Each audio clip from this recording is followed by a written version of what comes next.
Mine looks like those YouTube Instagram. And it's like pose. It's like you. My kid doesn't even hit 95. So come in.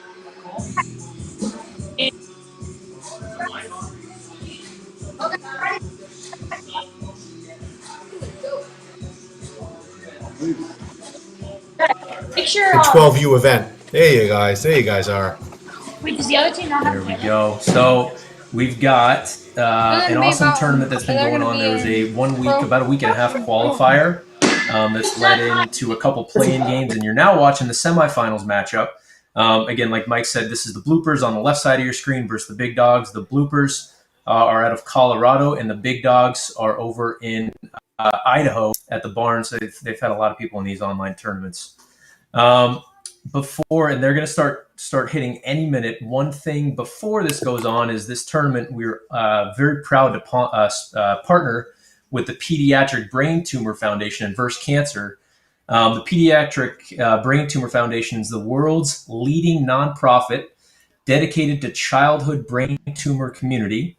They serve more than 28,000 U.S. children and teens battling brain tumors, and investing in the most promising research and providing practical information and emotional support to families. So I know we're very excited to partner with these guys, and all the proceeds will be going towards them as well. And if you are interested in donating, you can go to curethekids.org/donate. Just an awesome foundation. And with that, they gave us a call a couple of months ago. On the left side of your screen, the bloopers, we've got J.R. Ramsey. You should see him in the red shirt back there. And Chase Holtling is in the green shirt at the forefront of the screen of the video on the bottom left corner. And on the right side, we've got Peyton Kostial and Hayden Nahay. I think that's Hayden there on the screen with the blue shorts and the dark blue shirt. A few kids that can swing it. What are we expecting here today, Mike?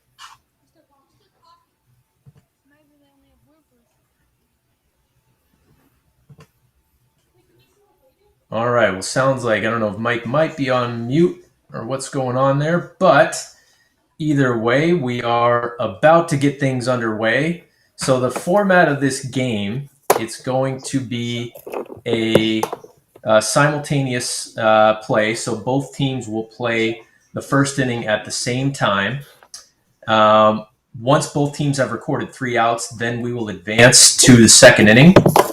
And we'll go on from there. And in the final inning, the 6th inning, it will be an out-for-out format. So the bloopers seed here, the big dogs are the lower seed. They're the 5 seed, had an upset in the play-in game coming in. So the big dogs will start out the 6th inning first and hit until they record an out, and then it will go to the bloopers.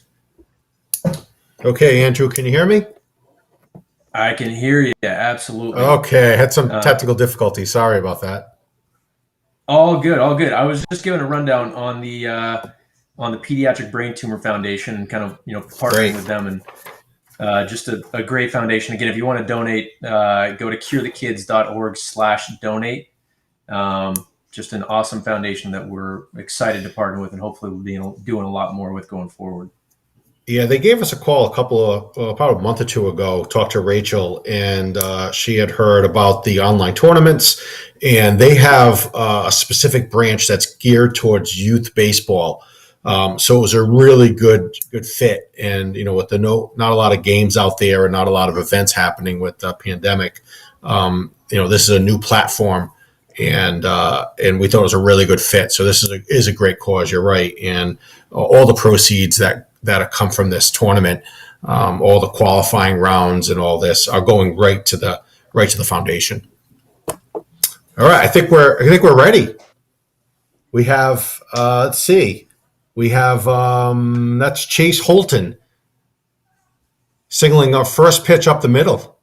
So it got the bloopers off to a good start, and look at that. J.R. Ramsey follows it with a double. And so it looks like that's a triple, folks. Off to a hot start over there. It's kind of cool. You can see on the video, on the bloopers, they've got a lot of screen players are hiding behind. So they're in the qualifying round, there was a time limit component to this. There was 20-minute time limit. So I'm sure they had some efficiency down, and they've got a good mechanism back there. I like it. Yep. So both of these teams can hit. I was looking at some of the stats.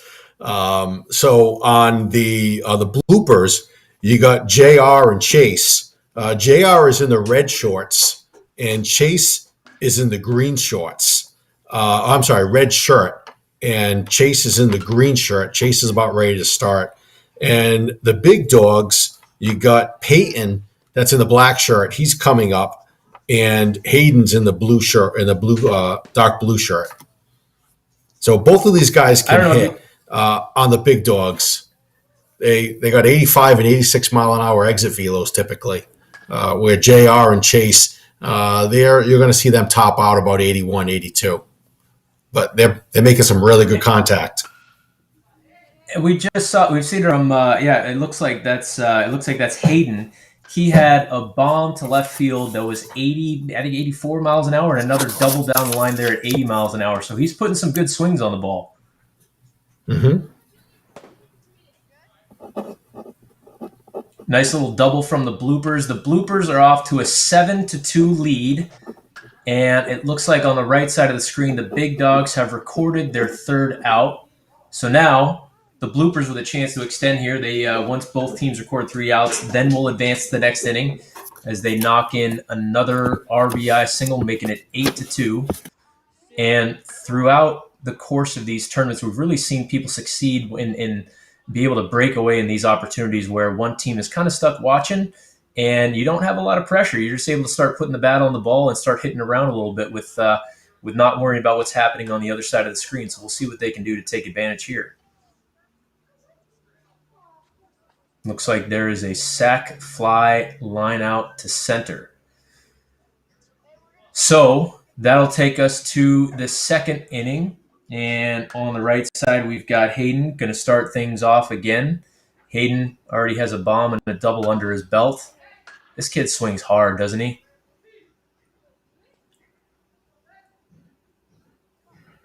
Another good shot on the left side of your screen, 72 miles an hour. And you've got Chase stepping up with a runner on third, nobody out, and he hits a ball in the gap. That might be another, maybe a triple. There's a double. So it's 10-2. No outs on the left side of your screen. And they're keeping the pressure on. Look at that. That's a gap. That's 228 feet into the gap for another triple that scores a run. This is a pretty Meanwhile, big the big field. dogs, yeah, and they're hitting it. These guys are making contact consistently. They really are. Driving the ball, line drives. Just doubles and triples in the gap, 74, 75, 83 miles an hour from Peyton Costial at the top right of your screen. You can see the metrics that we're referring to up there at the top, 83.6 mile an hour exit velocity, and just barely beat the throw for a sliding triple. So it's 14-3. The bloopers, like you said earlier, their top velos, they're not really around the 80 to 85 that you see from the big dogs, but they really seem consistent. Yeah. They've got the barrel control down over there. Yeah, I was looking at the stats. So JR and Chase, they're going to be about 80, 81 miles an hour. But look at them. They're just making solid contact up the middle, finding the holes and getting the base hits. They're going to single and double you. And here comes Chase up again. And another line drive. So that was 64 miles an hour at 18 degrees, and that went right to the right fielder. But they have 2 outs. Meanwhile, the big dogs are just sitting there waiting there, trailing 16-3. 16-3. The bloopers, I don't know how they did it, but to get in through the qualifier, they had 77 runs to get into this in one game. So another thing, especially with this exit velo, the big dogs. So I'm sorry, the bloopers. They didn't hit. So I'm sorry. The big dogs had a home run 1 out of every 6.5 at bats, where the bloopers weren't hitting all these home runs. So we haven't seen anybody go yard yet. But these guys are plenty capable, especially the big dogs at 85 miles an hour exit velos. I think as you were talking to, I think I think Chase Holding put one out to There's left field at 83 miles an hour. There you go. And that just went, that short hopped the left field wall. That was right in the gap. And here's another one, 74-44. Is this going to go out? That's the deepest part of the field. It went 241 feet to follow up with another triple here. You're seeing two different approaches on the left side of the screen. Oh, A tough one there. That was a tough one. Yeah. On the left side of your screen, you're seeing JR and Chase really with a smooth, consistent line drive approach. On the right side, these kids are swinging hard. That one, he let up a little bit, 53 miles an hour for a line drive, but they're having some big hits, but they're unable to get a consistent rally going so far. So far, the smooth and steady approach is paying off with a 21-6 lead here in the third inning. yeah, but they're coming back. I don't know. These big dogs, they look like they can hit. So it's another one, 84 miles an hour, 11 degrees. That's a perfect hit. And look at that, 62 off the right field wall, 83 miles an hour for a double. I think these guys are going to come back. The big dogs are really hitting it. And if there's one thing Patience we've up seen there, from these, a lot of patience. And there you go. There's our first home run. Actually, I think that's Chase's third home run. I think he's actually gone out of the park a couple times already. Okay. Yeah, he's been. There's too much action here. I know. He's been sneaking them out to left field. I'm telling you, he's swinging the bat hard. But if there's one thing we've seen from this tournament, like and past tournaments, it's that a lead like this is far from insurmountable. If you get on a roll and you start moving, all you need is one out to get in a rhythm to make things happen. So without a doubt, the big dogs still have a shot here, especially with the way they're barreling the ball up. So, but you want to know something? The bloopers, they're just keeping their foot on the gas pedal. These kids can hit. Oh, right there, shoestring catch. That was an out, unfortunately. That was a nice line drive, 70 miles an hour, 15. But the center fielder came in and caught that on his shoes. But this lefty hitter, that's JR. That's a smooth stroke right there. That was 76 miles an hour, 23. That's a perfect swing. You got to love the lefty swings, even at 12 years old. That's a smooth swing he has. This is JR here, red shirt. That's a nice consistent swing. Same swing, time. Same result.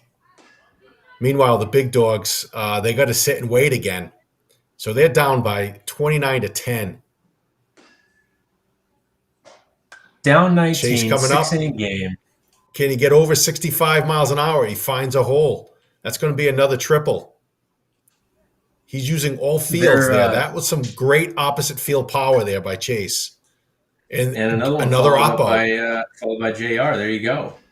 Another oppo. They're just finding the gaps. Every hit's between 15 and 20, 25 degrees. It's smooth. It's consistent. I will say that was a nice shot. Second baseman probably should have had it, but they're coming scooted under his glove. Yep. They're coming to you down on the left side from JR's basement, so he's gotten nice and comfy with that hit down. JR, that's all he's hitting is, look at that. That's a triple right there. Oh, it's a close play at third base. That's a triple. Line drives right into the gaps by JR. That could be an out. All right, that's the final out. But they put 33 runs up in 3 innings. And the big dogs, all they could do is sit there. So right here, you got, I think this is Hayden coming up. And JR is just going to continue to stroke on that side. Another double in the gap. But meanwhile, Hayden popped up to right field for the first out. And this is Peyton. So Peyton and Hayden on the right. That's another pop up there. No, what am I saying? That's a home run. That's a nice opposite field home run. Oppo taco for Peyton. So these guys, what they need to do, and he's going to follow it up. Look at this, 80 miles an hour. Back-to-back homers on the right side of your screen. Let's see if Peyton can keep it going. He takes a pitch right there. And it looks like he does. Yeah.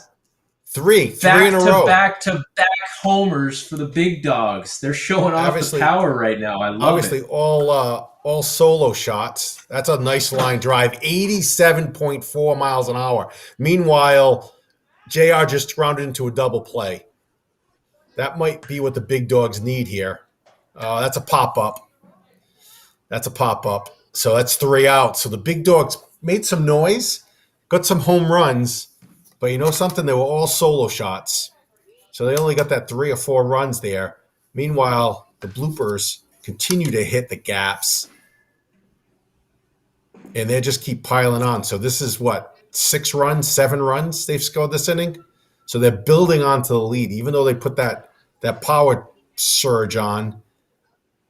The big dogs couldn't cut into that lead. They have a really nice rhythm going. The timing is down. They're not even, there's another ground out that looks like that's going to end the inning. But they will head into the 5th inning up 37-13. The big dogs have some work to do. They do have the bats to do it, though. To get into this bracket format, they were able to put up 45 runs in the qualifier. So nothing says that they are out of it, although it's going to be a lot tougher task with only 6 outs to work with and another triple in the opposite field from JR as Chase follows it up with what looks like a single. So what the big up the middle. dogs need, the big dogs need to sit back a little bit and try to get the bloopers out 1, 2, 3. He threw behind the runner there at first base. You got a nice look at that shot up against the wall there. That was by Peyton. That's a triple. They got some power. Oh, it was a bases loaded ground ball to second base. The throw was at home plate. Never plate. saw that before. Never saw that before. Be a double play. I didn't know what that was. Bases are still loaded. Bases still loaded on the left side of your screen. Meanwhile, Hayden just went yard on the 83 opposite miles side. an hour on the home run. It's all solo shots on the right. Never saw that play at the plate. Look at this. Another home run. Back to back. Peyton and Hayden. They got the power, but meanwhile, the bloopers just pour it on. Singling and doubling. Bases clearing. There's a triple that's going to score 3 runs. I think that was 3 home runs in a row for the big dogs. All on solo shots. That's a nice shot right there. 84 miles an hour, 14 degrees. I'll tell you what, if they keep hitting the ball 80 miles an hour plus with a 12-year-old defense, they're going to have plenty of opportunities to score runs here. Well, what did Yogi Berra say? It's getting late early. They're still down. That's right. By an awful lot of runs in the 5th inning, and the bloopers are not letting up. They're hitting the ball 70 miles an hour, but everywhere. And they just keep finding holes. Look at that, 66 miles an hour up the middle, station to station. And this kid, JR, has the sweetest stroke I've seen in a while. He's not hitting the ball 84 miles an hour, but the weight transfer, that beautiful lefty swing that he has. And also, I think that pink bat is doing him some help, too. That is just a beautiful bat. I haven't seen that before. They just keep pouring on. 47 runs, just 1 out, man on second base. I love this swing. Look at that. 71 miles an hour. But meanwhile, you look over to the right, 84.8 miles an hour, -6 degrees, though. That's a lot. That's a ground ball. No outs. And no outs. They're starting to close the gap a little bit. 25 runs, yes. Yeah, but they're not making any outs. The bloopers are not making any outs. Look at this kid. Just line drives up the middle in the gaps. Gap to gap. That might be a double play ball. Oh, that was a man on second base. Okay. So 1 out each, and we're in the 5th inning. 1 out each. You're seeing a lot of action on the screen. Again, the left side of the screen is the bloopers. On the right side is the big dogs. This is the semifinals of the Buddy Bash. We'll have the second semifinal game coming up after this, and there you go. I see that's a pop-up with the big dogs. That's 2 outs. An 82-degree pop-up. That is impressive. And if you see, again, the metrics for each hit. This is Hayden up. That's 2 outs, 3 outs finally. But you know something? So 3 outs by the bloopers, but the big dogs hit the 3rd out at the same time. Oof, that hurt. They could have played. So I don't think the big dogs have actually played with the bloopers sitting down. So now what's happening is, Andrew, it's the 6th inning, and the bloopers have a 29-run lead. So what's going to happen here with this format? I think they're sitting back waiting for us. So I guess the big dogs are going to take off first. Is that right? The big dogs are going to go first, and they're going to hit until they record an out. And like you said, they can put some pressure on here if they keep hitting home runs. Once they have recorded an out, then the bloopers will hit. So kind of an out-for-out format here. Peyton looks like hit the home run. Yeah, that Peyton hit the home run. Hayden did the pop-up. So, and it wasn't a pop-up. It was a fly ball. It was a decent fly ball. He just got under it at 55-degree launch angle. And here comes JR on his side. So they weren't able to put anything into that lead there. It's that nice So now on the left there. side of your screen, it will be the bloopers hitting until they record an out. And if they continue with the same rhythm we saw before, we might be sitting here for a while. We'll see what they can put up. I think it was only one run with one out for the big dogs, which at this point is not going to be enough. They're going to have to hope for some luck here. Beautiful. Nice base knock. So the big dogs just watching this. So there's no they made it out there. Okay. I was going to say that was a shoot. I thought that got down too. That was a shoestring catch for their first out. So Peyton Kostial on the right side of your screen is going to lead it off, taking a pitch. He's got some serious intent behind his swing. You could see it there. Yeah. So that was 83. 83 miles an hour, opposite field, slightly. Yep. At 33 degrees. Excellent. These kids have some power. 84 miles an hour. So you can see the exit velo difference between. There's about 10 mile an hour difference between these two teams.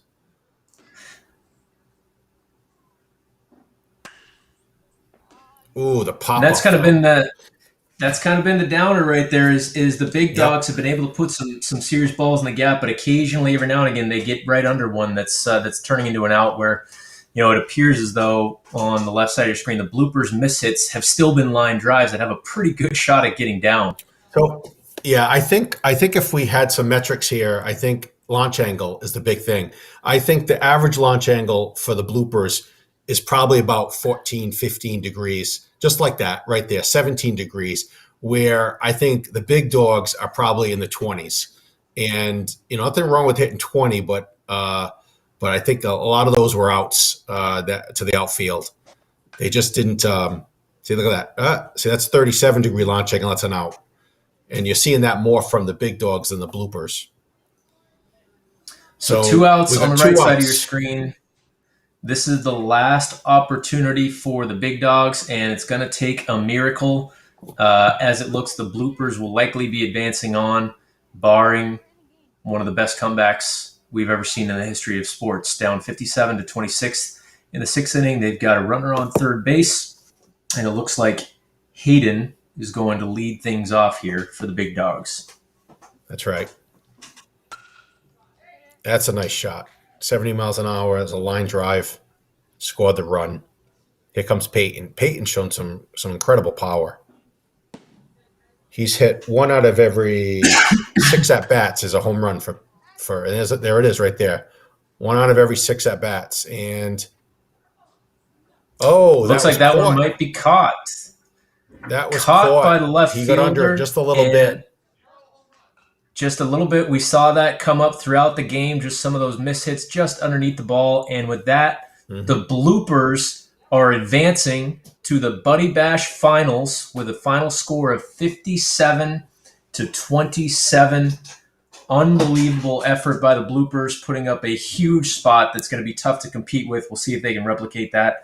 On the right side of the screen for the big dogs, a great effort. Phenomenal qualifying round to get in with 44 runs, put up 27 here, but that was just not enough to compete. So hats off to Peyton Kostial and Hayden Nahay on the right side of your screen. And special thank you to Hayden and his parents, because I know he's got to run to a basketball game. So he was able to squeeze this in. These 12-year-olds, they have busy schedules. I'll tell you, I didn't really prepare for that. I like to see it. Basketball and baseball; those are 2 good sports to combine. I like that. Yeah, absolutely. Like so that's the first semifinal matchup. We will have the second semifinal game coming up in about half an hour, and we will be back live for that. Again, this is the Buddy Bash 12U tournament. partnering with the Pediatric Brain Tumor Foundation vs. Cancer to raise money and awareness, and all the proceeds will be going to the PBTF. Again, if you would like to donate to that, please feel free and visit curethekids.org/donate for an awesome organization. So next round, I don't know, is it going to take 57 runs to advance to the finals next game? So we have the Bomb Squad versus the Goats. So I don't know if their names indicate anything. Yeah, I think we're going to see another high-scoring game.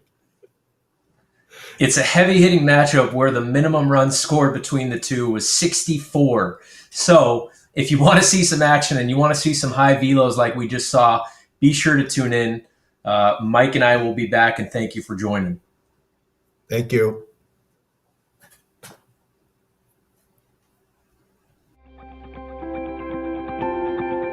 My story starts when I was 18 years old, a freshman baseball player at the University of North Carolina, and walked off the field one day with a headache that I couldn't describe, with pain and nausea, to the next day being diagnosed with stage 4 brain cancer.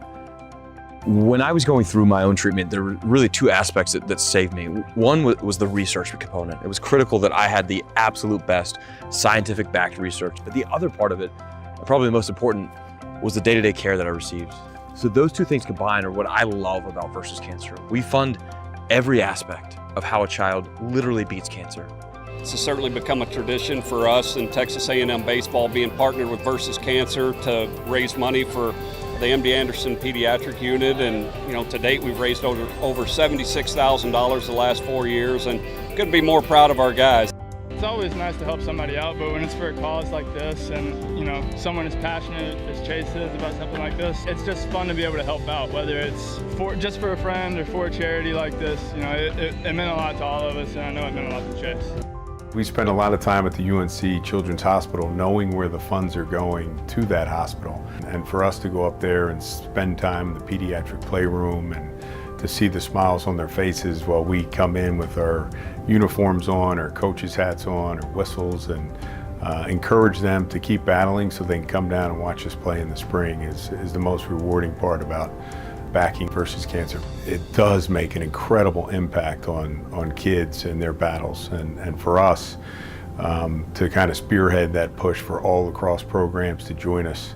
I know many have, but there's many more that could, and if they want to know more about it, please call me, because Versus Cancer is an incredible opportunity to give back.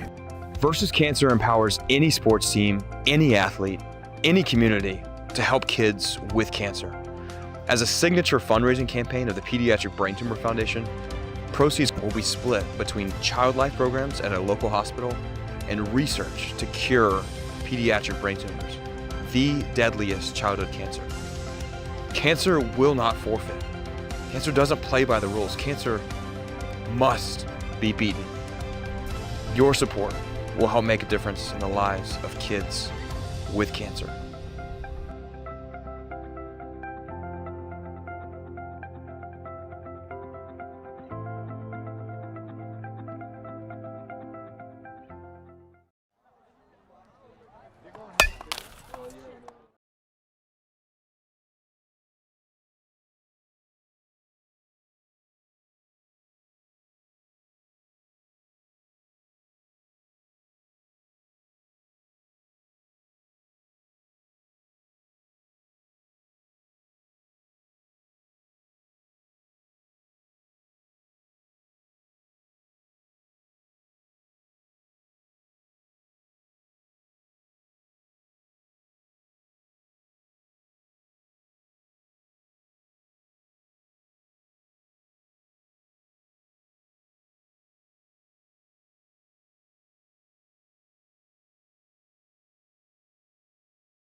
With your support, they have a chance to win this battle.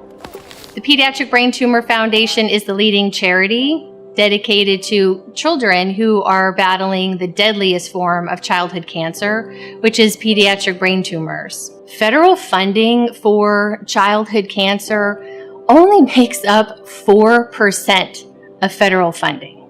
4%. And I think what is also important to know of that 4%, only 1% is dedicated to the deadliest form of childhood cancer, which is pediatric brain tumors. So what does that mean? It means that our kids are relying on this winning team of PBTF and the Versus Cancer program.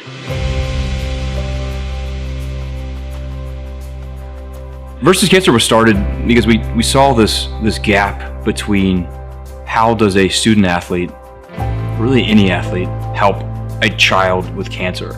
And for me, I had been diagnosed with stage 4 brain cancer when I was 18 years old. I'd been treated in a children's hospital, and I had seen the effects of what it was like for a teammate of mine, being a baseball player in college, walk into a children's hospital and the entire floor light up at the experience of just seeing a UNC baseball player just walk in the doors. And so Versus Cancer was created on that idea that we could provide the platform to any athlete at any age to help the next child with a brain tumor beat it. And that's what we've been doing ever since.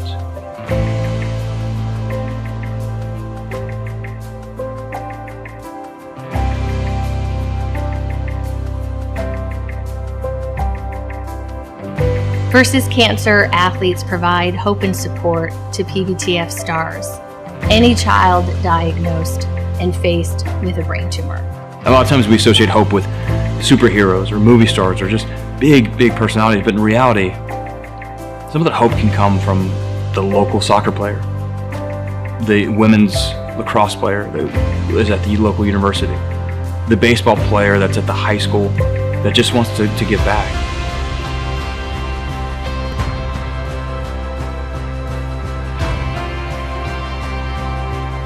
2 years ago, Timmy was diagnosed with a brain tumor.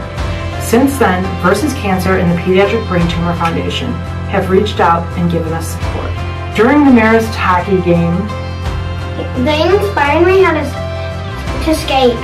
During the Providence High School versus Marist basketball game, they included me on the team. We're so grateful for these organizations reaching out to us. And to instill that hope into the child that's actually going through this, so to let them know that there is an athlete that believes in their success.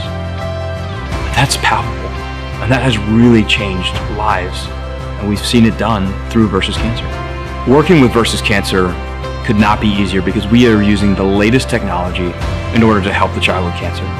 It's as easy as 2 clicks to sign up, and in doing so, we give the platform to the team to make the impact. So there's absolutely no time wasted or time taken away from any of your team efforts in order to do so. To host a game, it's easy. Pick a date, contact us. That's it. We handle the rest.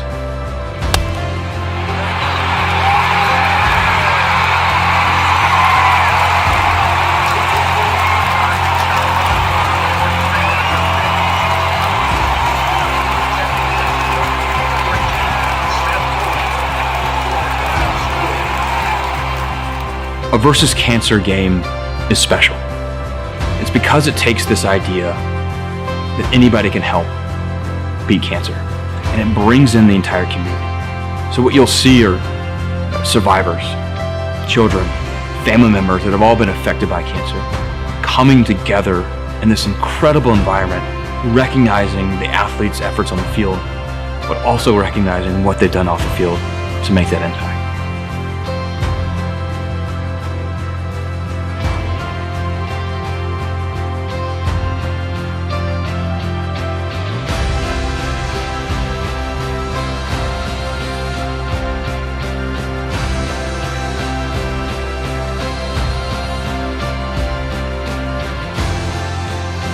On behalf of the families and the children today, the 13 children who are diagnosed today, and the 13, unfortunately, who are going to be diagnosed tomorrow, and the 13 that'll be diagnosed the day after that, am thankful for you showing up and giving 100% of your effort on behalf of these kids and fighting for the cure that they deserve.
Okay, we are live. Welcome back to semifinal game number 2 of the Hit Tracks Buddy Bash, the 12U tournament. I'm joined by Mike Don Francesco. We had a great matchup earlier. The bloopers are moving on, and I think we're in for some offense today. I'd say the numbers we've seen so far from these two teams.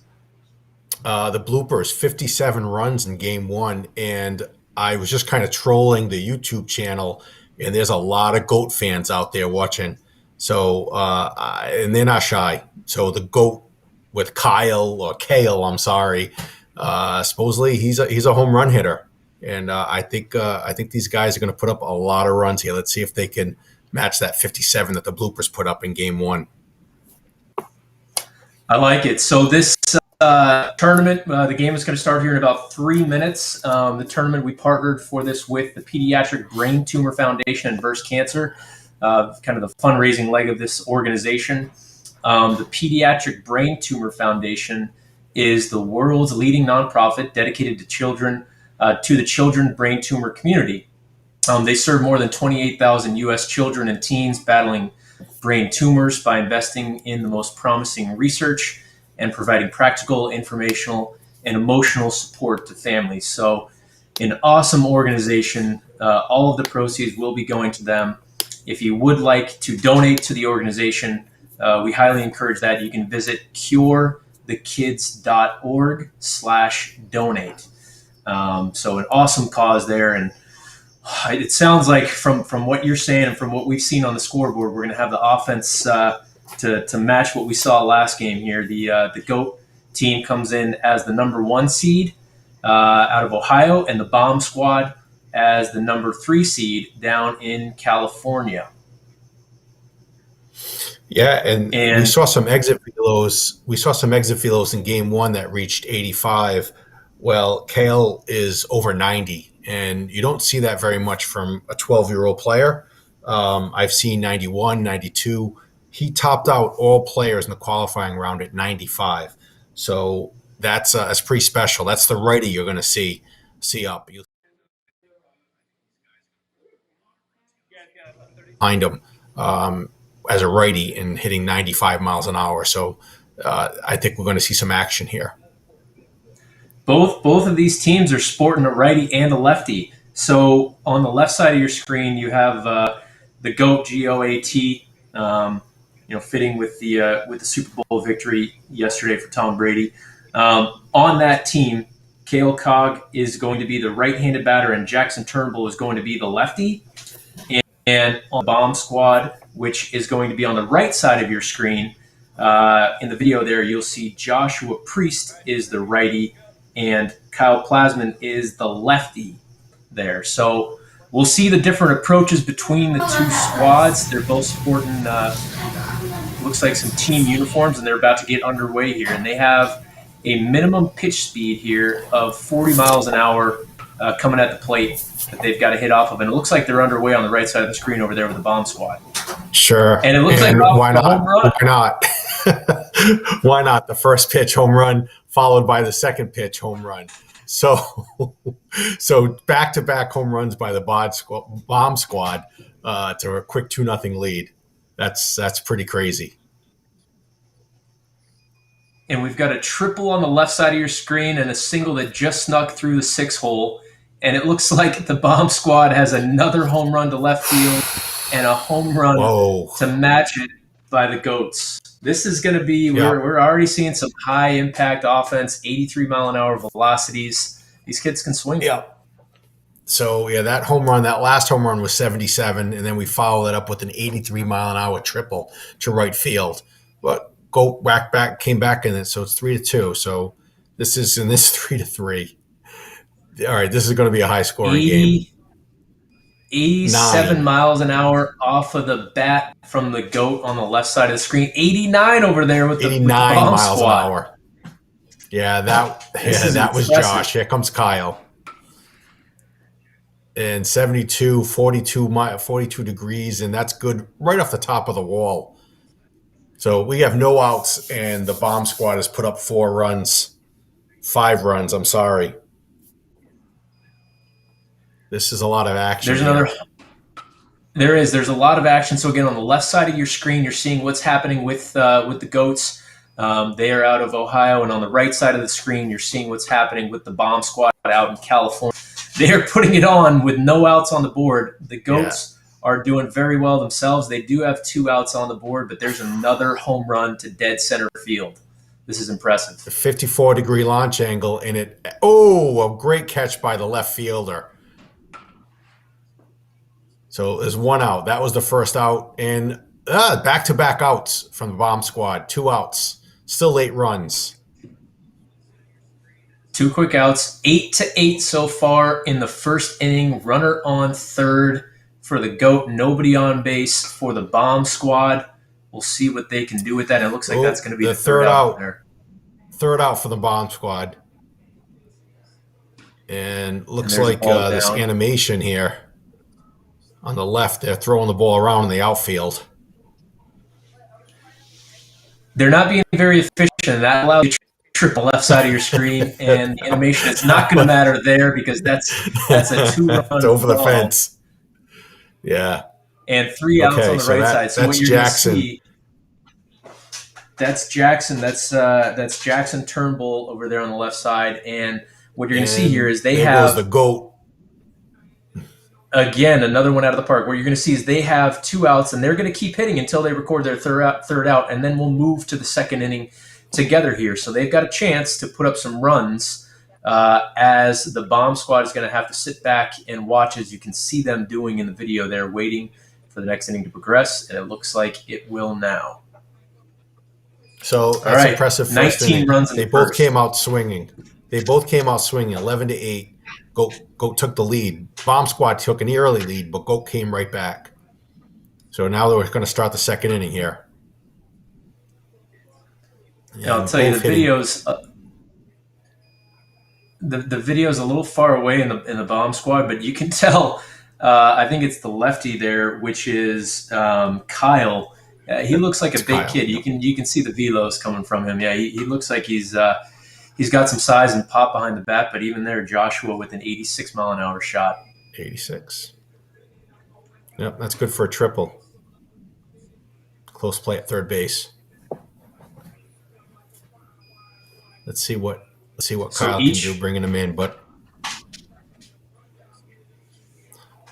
I don't know. We're looking at the right side, but the left side, Goat's coming out, 14 runs. So coming into this, these teams had a 1-week qualifier, and the Goat Squad came in as the number 1 seed, putting up, I believe it was 81 runs to get in, and the Bomb Squad had 64 runs in their qualifier. And the Bomb Squad ended up taking out a team in a playoff game earlier this tournament to advance here to the semifinal matchup. So they both can put up a number of runs in their velos. There you go, 90 miles an hour on the left side of your screen. That's impressive. I don't even know if I can hit 90 right now, and you've got this 12-year-old putting it in the gap at so that was 88 88 miles an hour, 88-mile-an-hour line drive laser beam right to the left fielder, and that was by Josh. And then unfortunately, Kyle just lined into the second base. So that's for 2 outs there, 2 quick outs for the Bomb Squad. Meanwhile, Goat keeps going there, 16-13, nice single, 86 miles an hour. There's some high exit velos here. Oh, and there's a home run. So Josh just hit a home run. Screen. Yep, 80 miles an hour at 37 degrees. This one could be, that's up against the wall, short-harped. So 18-14, 2 outs triples for the Bomb Squad, 1 out for Team Goat. Oh, that might be 2 outs there for Goat. So they both have 2 outs, 18-15, 19-15, Goat over Bomb Squad. Second inning. A lot of action here. An inning and 2/3. Ooh, shortstop, right? Scooter right into the shortstop's glove. As we mentioned before, a 4-run lead here, and you can tell by this high-paced action can dissipate like that. All the team needs is 1 out to work with to put a little streak together. So Goat is up by 5 runs right now. which might as well be similar to a 1-run lead right now in a pretty in your average baseball. Oof. 92.8. Look at that. Yeah. That's 92.8, 15-degree laser beam. That's a Giancarlo Stanton type home run right there from a 12-year-old. And it was matched by the bomb squad with a 91-mile-an-hour line drive. These kids can swing it.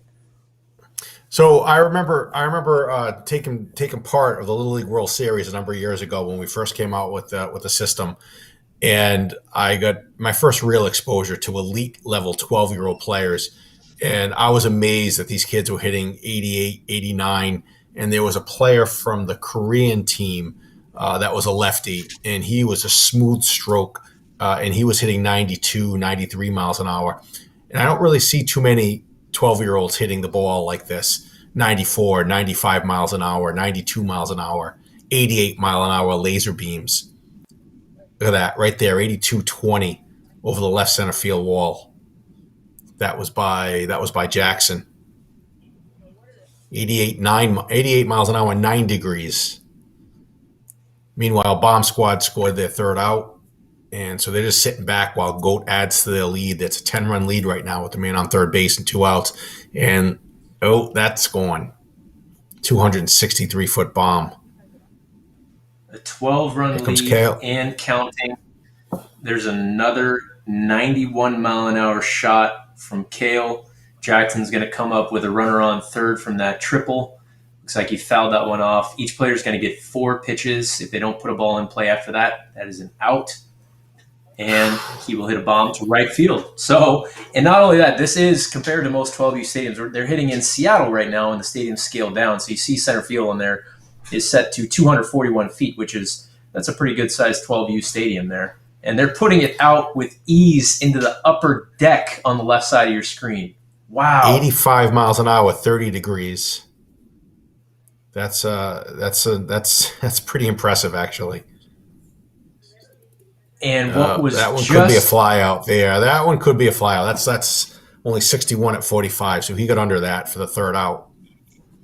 Finally, the Bomb Squad was waiting for that. They had what was a 3-run deficit, just turned into a lot more than that, and they're going to have to grind their way through this 6-inning game as we head to the top of the third, the third inning, with Team GOAT 32, Bomb Squad 17, and we start with home runs on both sides of the screen. Both sides. 83 miles an hour, 26-degree launch angle. Oh, then we follow that up with a pop-up on the right, another home run on the left.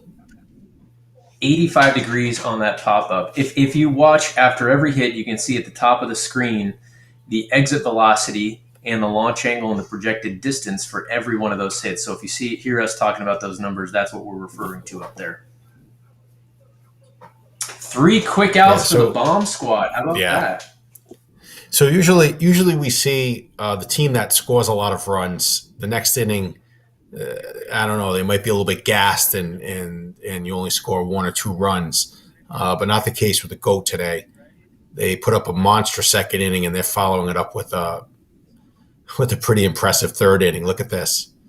78 miles an hour, 21 degrees right off the right field sense. That was opposite field as well. 78 miles an hour. And here comes Jackson with a runner on third base. And 82 miles an hour, 14 degrees.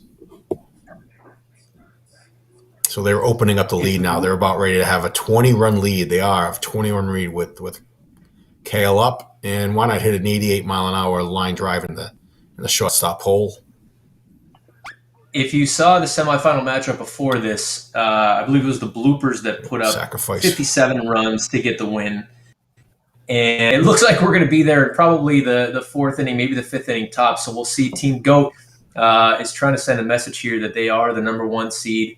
They are the heavyweight favorites coming into this. And so far, they're living up to that with another 85-mile-an-hour shot to center field. Oof. That was a ground ball. That was a line drive past the second baseman. So it's now 40-18 with only 1 out for Team GOAT. You can see Team Bomb Squad on the right side has done a very good job. There's another home run at 86 miles an hour. The Bomb Squad has put up some serious numbers, and it's just tough to compete with this when a team gets in this kind of a rhythm.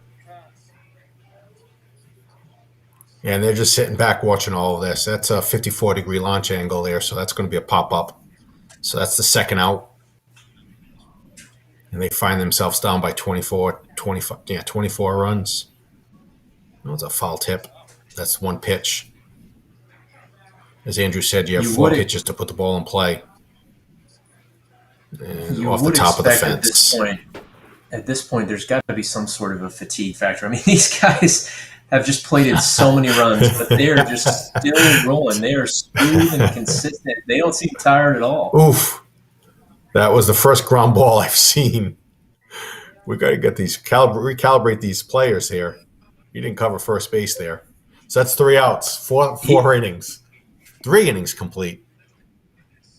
3 complete innings, 43 runs for Team GOAT. Very respectable 18 from the Bomb Squad. But they're running into an opponent that's swinging the bat well. They need to put something up here and start cutting into this deficit. There is still time, absolutely, with another 9 outs remaining. I think it's got to be here that they're going to start making a move, though.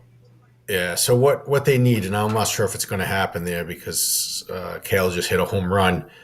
They need for the GOAT team to score 3 quick outs, and they need to put the pressure on the GOAT team and have them sit down and watch them hit.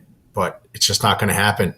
Oh, that's 1 out. That's 1 out with the sacrifice fly, I think. Another run scored, but that out is big there. And meanwhile, on the right side, off the fence. That's what the Bomb Squad needs to get back in this. They need for the GOAT team to get a couple outs here and have them hit with no pressure on there. So that was a 50-degree launch angle.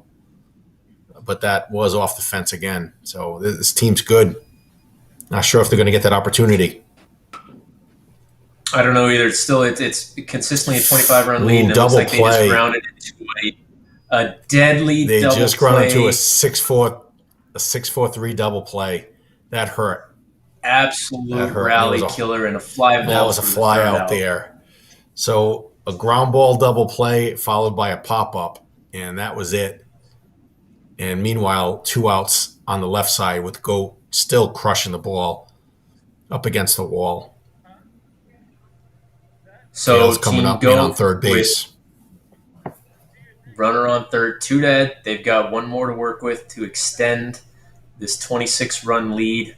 Put up, I guess you could call it some insurance runs with another 88-mile-an-hour shot in the gap.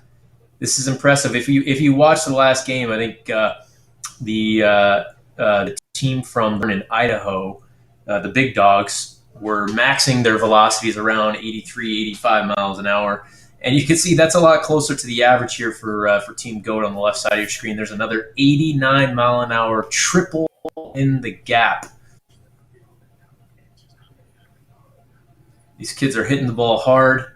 They've got a pitching machine coming in on both sides with 40 to 50 mile an hour pitch speeds coming in, and they've just got it timed up. They've got barrel control. You can tell they've got some nice smooth swings, and they've got a rhythm changing out between swings. Looks like to be about the pitching machine looks to be about 30 feet away, so I don't think it's full regulation here. Oh, threw behind the runner. It does look closer. That actually makes it tougher because their reaction time is cut down, but they're going strong off of it. No, they're timing it up really nicely. First and third, 2 outs. I'm sorry, third base. It's a couple of runs right there. Yeah, they're not letting up. They're not. 55 to 21. Team GOAT is absolutely killing it right now and not letting up. This is semifinals matchup number 2. And if things stand as they are, as there's another home run, if things stand as they are, they will be moving on to the championship to face off against the Bloopers out of Colorado in a best-of-3 series starting just after this game. So there is a ground ball through the hole there. And they're relentless. So they've got 2 dead. At some point, you got to think they have potentially 2 or 3 games coming up after this if they get the win here. they may want to conserve some of that energy to make sure they're doing all right for the championship. I told you I was trolling the YouTube channel leading up to this game, and there's a lot of GOAT fans out there that were making some noise, and there was talk of 100 runs. So I don't know. I said no, I don't think that's possible. We haven't seen that yet. But look at this. They're at 60 runs now, halfway through the game, not even halfway through. So, yeah, they're on pace for 100 runs. They are fouling some pitches back, so they might be getting a little tired there. Meanwhile, on the bomb squad side, they're taking some cuts. They don't want to get too cold there. They're keeping warm. So that's 3 pitches coming down to the last pitch of the at-bat on the left side. And there's a ground ball to the first baseman to finally end an electric 4th inning for Team GOAT, who is up to a 60-21 run lead going into the 5th inning. And, yeah, they're going to have to pick the balls up after that. So this is going to be tough if I'm over on the bomb squad side. Have some fun here, get in a rhythm. They've had a great tournament so far. We know they can put the numbers up. At this point, though, let's just see what you can do with the ball, and no pressure here really as they get a chance to hit before they go even start. I would take some time. I wouldn't be so, they just had about 10 minutes sitting around there, but I wouldn't be so quick to get in there. And what you don't want to happen is to get to 2 or 3 quick outs and have the GOAT team just up there without the bomb squad hitting. So I would take it easy there. Loosen up. We've seen that strategy play out in past tournaments. Right, from the Hit Tracks Open, we saw that work out very well for some teams from the minor league baseball and the Pro Fast Pitch tournament. The players that kind of, like you've said before, there is a little bit of gamesmanship here where, let the other team have some pressure. But that said, they've been hitting here and they still haven't recorded an out. So it's hard to say it's not working in terms of just getting back in there. No, I would just hate to see the bomb squad score 2 outs and the GOAT just the GOAT team just coming up with their first at bats. But you got to hand it to this GOAT team though. Just keep hitting, not hitting. But bomb squad, look at that! It's a 3-run home run right there. You never say never, but this GOAT team's going to have to let up sometime. Triples on both sides of your screen. Again, the Team GOAT coming at you from Jackson's Elite Hitting in Ohio, and the Bomb Squad coming from the Fight Club in California. I believe these are both private. 2 outs for, looks like we got one out on each side. They both hit pop-ups at the same time. So the Bomb Squad coming at you from the Fight Club in California. I believe both of these are private users, and they've got a chance to get a number of swings. So they've got a good feel for the hit tracks. You can see they know where to hit the holes here, and it's showing. The gaps and the doubles and the triples are they are easy to be found right now. And you see on the left side of your screen, that looked like that was Kale taking a little breather, steps up, hits at 88 miles an hour. Yeah, meanwhile, ground ball out by the Bomb Squad. So there's 2 outs by the Bomb Squad on the right side. The grounders have been the killer. They had the double play earlier. That was a nice shot there. 77 miles an hour, 28 degrees, 265 feet. That's a nice swing by the lefty. It's Jackson over there on the GOAT team. We're in number 2. That's a 56-degree launch angle. That's going to be 2 outs right there. See what the Bomb Squad's doing? They're relaxing a little bit. They don't want to make that 3rd out and let the GOAT team just not feel any pressure. I like what they're doing right here. They do not want to make that 3rd out. Well, they might have the live stream up. Maybe they heard what you were saying in there. Maybe. But I like what they're doing here. But let's see. But the GOAT has to come back with the 3rd out, though, to make it somewhat effective. Let's see what Jackson can do. Jackson, why not? Just hit another home run, Jackson. Just hit another home run. 69-29. Team GOAT is relentless. 2 outs on both sides of your screen. That's a nice shot. Kale That's a nice shot by Kyle, the lefty there. Kyle, the lefty on the bomb squad, just hit a nice pitch, 85 miles an hour, left center field wall, followed by Kale, 80 miles an hour at 29. Oof, 90 miles an hour, 16 degrees by Josh, Look the at righty. that shot. 90-16. Wow. That is a laser beam. That is a laser beam. These kids can hit. I wish I could see the video camera up a little closer. It's a little far away, and they've got a little bit of an opportunity here. They've got 2 outs with the GOAT team with 3 outs on the board, so they've got a chance to hit to put this together. And you know they've got to put together quite a few runs here, but this is kind of what you want to see. You want to have some low pressure situations where you can just get in a rhythm and go. This is exactly right. This is what I said they needed to do. They needed to relax a little bit, not make the 3rd out before the GOAT team. So now they're in. I don't want to say they're in the driver's seat, but there's a little bit less pressure here. They're not looking over their shoulder, seeing what the other team is doing, hitting home runs and doubles. Now they can relax a little bit, play their game, go at their own pace, not have to worry about the runs being scored on the other side. And they're doing exactly that. So they're cutting the lead down to 35 runs.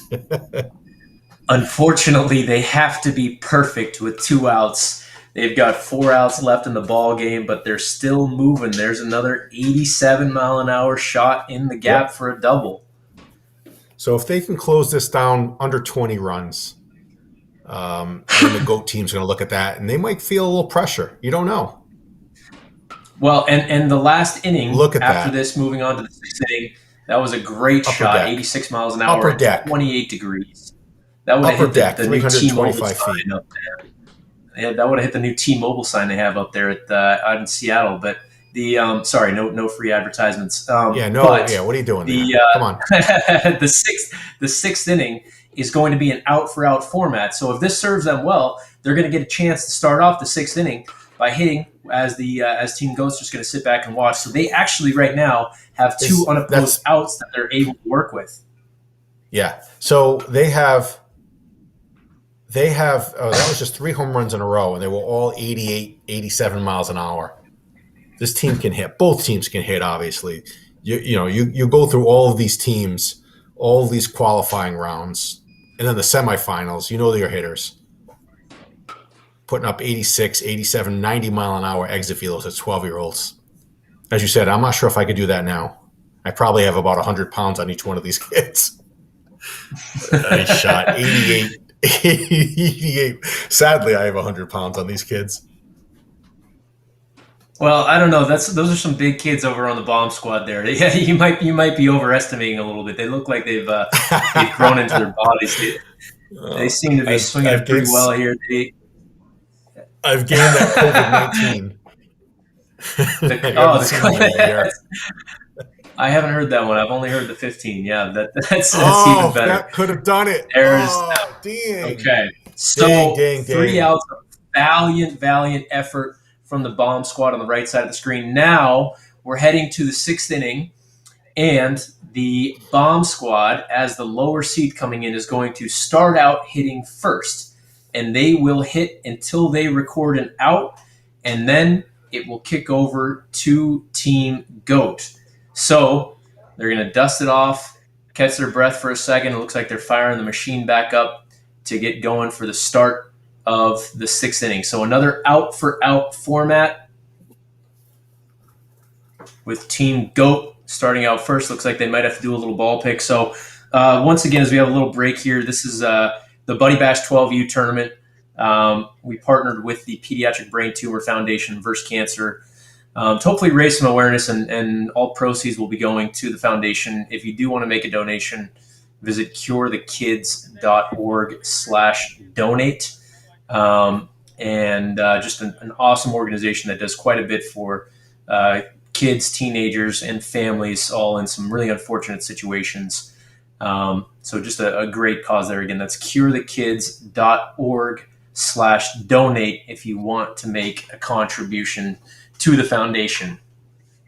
Yeah, that's a. And this is semi. I'm sorry. We were saying. Oh, there it is. That's the first. That's the first out. Unfortunately. Oh, that's unfortunate. Okay, so that's one out, and I think they're just going to keep hitting. No, they're going to just keep hitting. This might be a wave. This might be a wave in the white flag here from the bomb squad on the right side of your screen. I don't know. They're just going to keep on. They're going to keep on hitting, I guess. All right, but it looks like one out there from the GOAT team.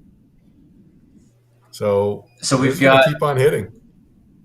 They're just going to keep going, and you know what? That's okay. They've got let's just roll with it. They've got a 29-run deficit. Let's see if they can just make some magic happen. Ooh. There's a ground ball to shortstop for the second out. That's 2 outs. So Jackson's just sitting there. He's gonna take the pitch. Why not? Just both of them hit home runs at the same time. Why not? A lot of power from both of these teams. No doubt some of the top 12-year-olds that we've seen on HitTrax, like you said, going even back to the Little League World Series back in the day when HitTrax first came out. And the winner of this game, presumably Team GOAT, is going to face off against the Bloopers coming up here shortly. We'll see what they can do to finish out. It looks like that might be the last pop-up. That's it. It doesn't want to end. That ball's suspended there. It doesn't want to end. But that is the game. Goat 73 up, 30 runs. Goat put up 73 runs to 43 for Bomb Squad. They didn't quite make 100, but they made a really good attempt at it. That was an impressive showing. High velocity, high power from both teams there. Hats off to the Bomb Squad, to Joshua Priest and Kyle Plasman. Unbelievable tournament, going from the qualifier to the play-in game to the semifinals here. They just ran into what looks to be the heavy favorite going into the championship game. So Team GOAT is going to face off against the Bloopers.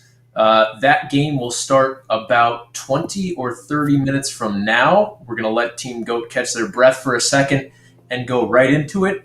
It is going to be a best-of-3 series. So the first team to win 2 games will take home the title and some gift cards for the players. So, Mike, from what you saw from the first semifinal game to now between the Bloopers and Team GOAT, what do you got going into the championship? Are you expecting another 70-run game? You know what? The Bloopers really kind of, the two different types of hitters between Kale and Jackson and JR and Chase. Kale and Jackson hitting the ball 85 to 95 miles an hour and hitting the home runs. They both put up a ton of runs, but they did them different ways. So you got the power from the GOAT team, where the Bloopers, they weren't up to the 90 mile an hour exit velos. They were hitting the ball at 82, 83 miles an hour max, but at a nice launch angle of maybe 10 degrees or 5 degrees. They were finding the holes, hitting it hard and finding the holes for the doubles. Not too many home runs. They were hitting the home runs, but not like the GOAT team or even the Bomb Squad team. So you have two different types of approaches here. They both were effective. You know what?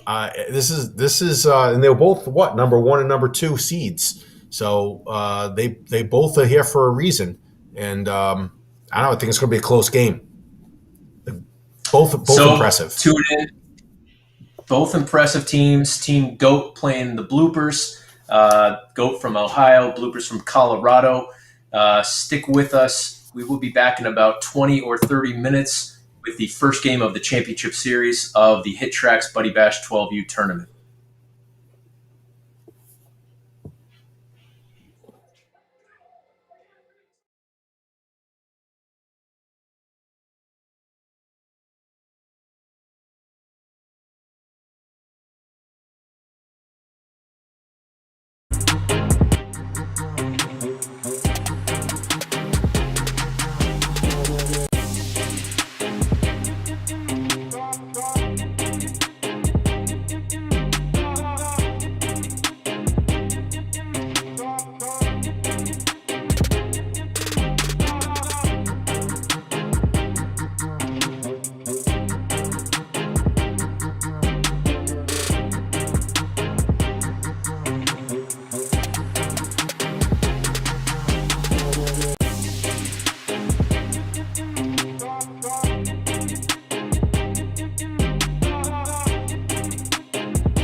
My story starts when I was 18 years old, a freshman baseball player at the University of North Carolina, and walked off the field one day with a headache that I couldn't describe, with pain and nausea, to the next day being diagnosed with stage 4 brain cancer.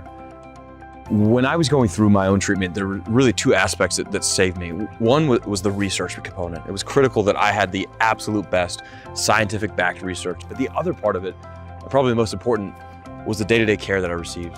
So those two things combined are what I love about Versus Cancer. We fund every aspect of how a child literally beats cancer. This has certainly become a tradition for us in Texas A&M baseball, being partnered with Versus Cancer to raise money for the MD Anderson Pediatric Unit. And to date we've raised over $76,000 the last 4 years, and couldn't be more proud of our guys. It's always nice to help somebody out, but when it's for a cause like this and, someone as passionate as Chase is about something like this, it's just fun to be able to help out, whether it's just for a friend or for a charity like this. It meant a lot to all of us, and I know it meant a lot to Chase. We spend a lot of time at the UNC Children's Hospital knowing where the funds are going to that hospital. And for us to go up there and spend time in the pediatric playroom and to see the smiles on their faces while we come in with our uniforms on, our coaches' hats on, our whistles, and encourage them to keep battling so they can come down and watch us play in the spring is the most rewarding part about backing Versus Cancer. It does make an incredible impact on kids and their battles, and for us to kind of spearhead that push for all lacrosse programs to join us. I know many have, but there's many more that could, and if they want to know more about it, please call me, because Versus Cancer is an incredible opportunity to give back. Versus Cancer empowers any sports team, any athlete, any community to help kids with cancer. As a signature fundraising campaign of the Pediatric Brain Tumor Foundation, proceeds will be split between child life programs at a local hospital and research to cure pediatric brain tumors, the deadliest childhood cancer. Cancer will not forfeit. Cancer doesn't play by the rules. Cancer must be beaten. Your support will help make a difference in the lives of kids with cancer.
With your support, they have a chance to win this battle. The Pediatric Brain Tumor Foundation is the leading charity dedicated to children who are battling the deadliest form of childhood cancer, which is pediatric brain tumors. Federal funding for childhood cancer only makes up 4% of federal funding. 4%. And I think what is also important to know of that 4%, only 1% is dedicated to the deadliest form of childhood cancer, which is pediatric brain tumors. So what does that mean? It means that our kids are relying on this winning team of PBTF and the Versus Cancer program. Versus Cancer was started because we saw this gap between how does a student athlete, really any athlete, help a child with cancer. And for me, I had been diagnosed with stage 4 brain cancer when I was 18 years old. I'd been treated in a children's hospital, and I had seen the effects of what it was like for a teammate of mine, being a baseball player in college, walk into a children's hospital and the entire floor light up at the experience of just seeing a UNC baseball player just walk in the doors. And so Versus Cancer was created on that idea that we could provide the platform to any athlete at any age to help the next child with a brain tumor beat it. And that's what we've been doing ever since.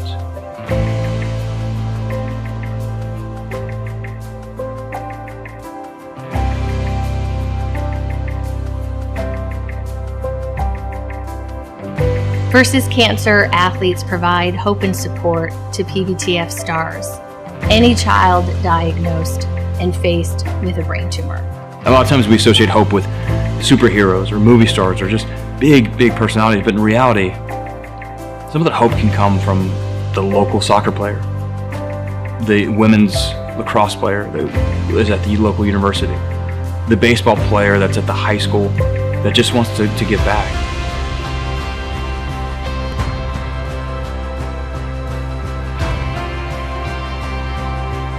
Two years ago, Timmy was diagnosed with a brain tumor.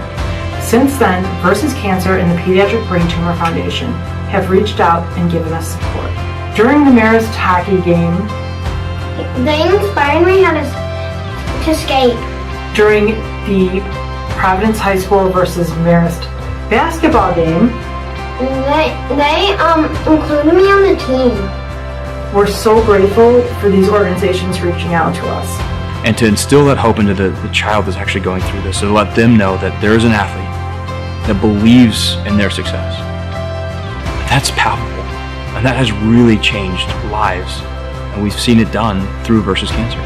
Working with Versus Cancer could not be easier because we are using the latest technology in order to help the child with cancer. It's as easy as 2 clicks to sign up, and in doing so, we give the platform to the team to make the impact. So there's absolutely no time wasted or time taken away from any of your team efforts in order to do so. To host a game, it's easy. Pick a date, contact us. That's it. We handle the rest.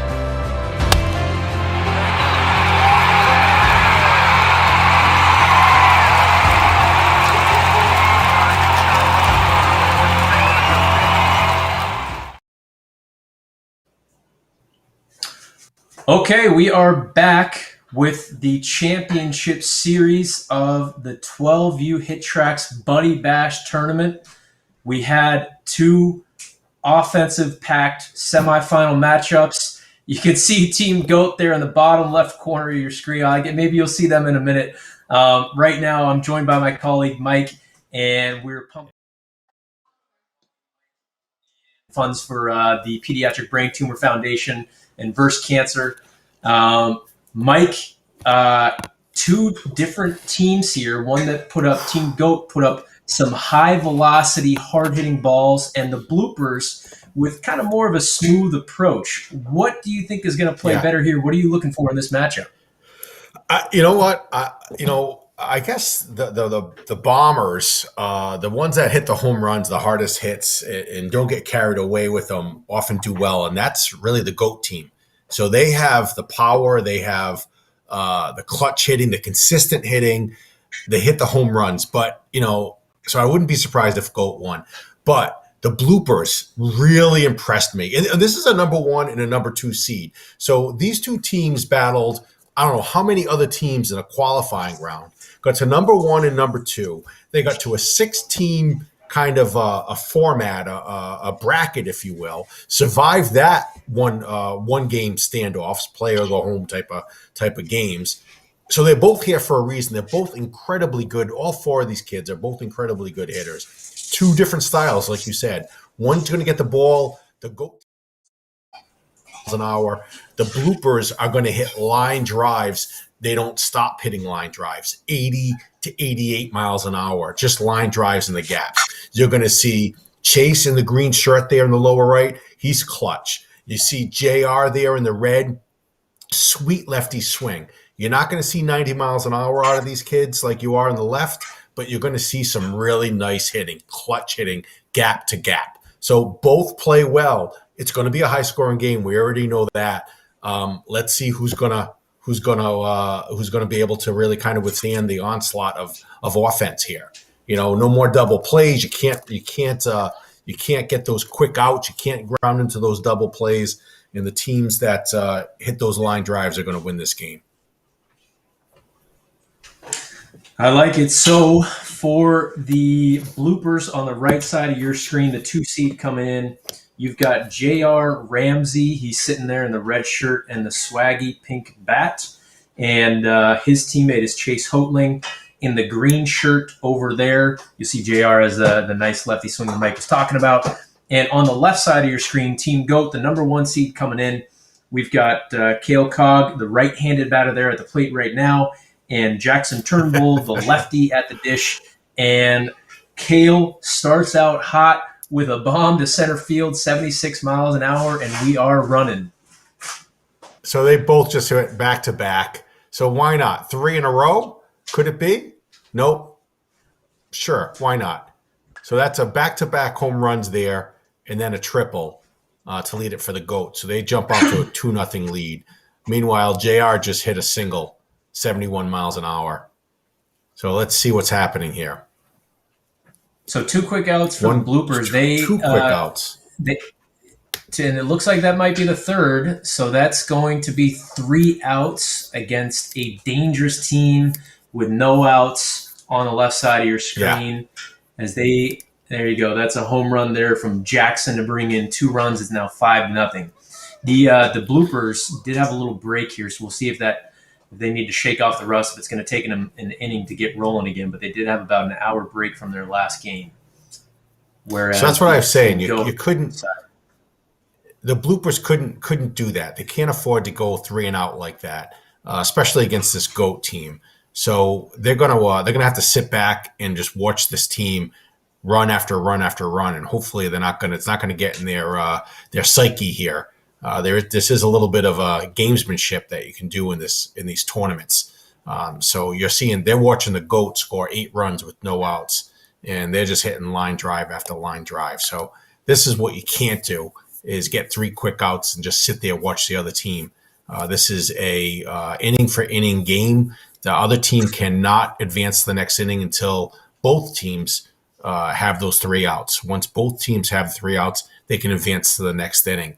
So right now, the bloopers are just sitting there watching these home runs and these doubles off of the wall that the GOAT's hitting.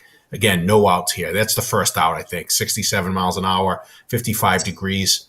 It actually brings in a run, I believe. Nope, it didn't. Wasn't deep enough for that sacrifice fly. So now there's 1 out.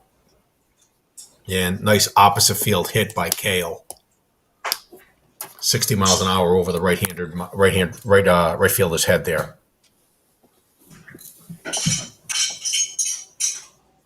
Ooh, 80 miles an hour, 27 degrees into the stands, 284 feet for Jackson. A lot of hype about Cale, the righty, going into this night. But Jackson is proving himself to be every bit a hitter as Cale is. Look at that. 71 That's- effortless. That's a missed hit right there from Kale, 71 miles an hour off the center field wall. They're playing in Dodger Stadium Dodgers. there at the field scale down. Yep. So Dodger Stadium, see center field set to 237 feet, and they're making this look like a small park. 14-0 Team Goat in the first inning. One out, and So you can see the bloopers. You gotta go look at the bloopers. Yeah. You They're can just see sitting them. there, scratching their heads. That's exactly what's happening. They are literally scratching their heads. Not much they can do. They had to shake off some rust coming into this, so hopefully they can stay loose and get ready to come back and do what they did in the first semifinal matchup. But I don't know. Leaving the door I don't know if open, Goat's gonna. this urge is dangerous. I don't know if Goat's going to get another out. They just. That was 50 miles an hour, 50 launch angle. Oh, that fell in right in the gap. Perfect shot. Right in between the two outfielders for a triple.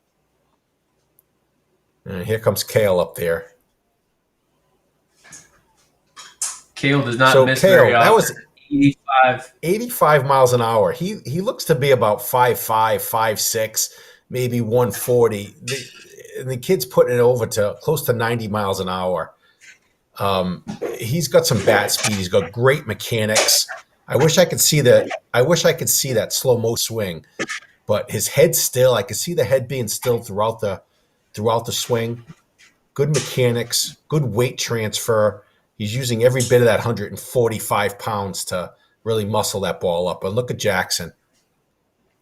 It's 80 miles an hour. Nice home run, 278 feet. I love the lefty swings. Oh, right through the third baseman's glove. 22 runs with one out, Andrew. What are we going to do with this here? And so it's 22-0, and they're adding on to it 24-0 with only one out recorded so far.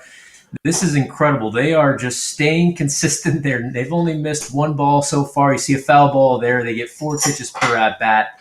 If they don't put a ball in play after the fourth pitch, it will be an out. And there, finally, is a ground ball to the shortstop for out number 2. We will see how many more runs they can put up.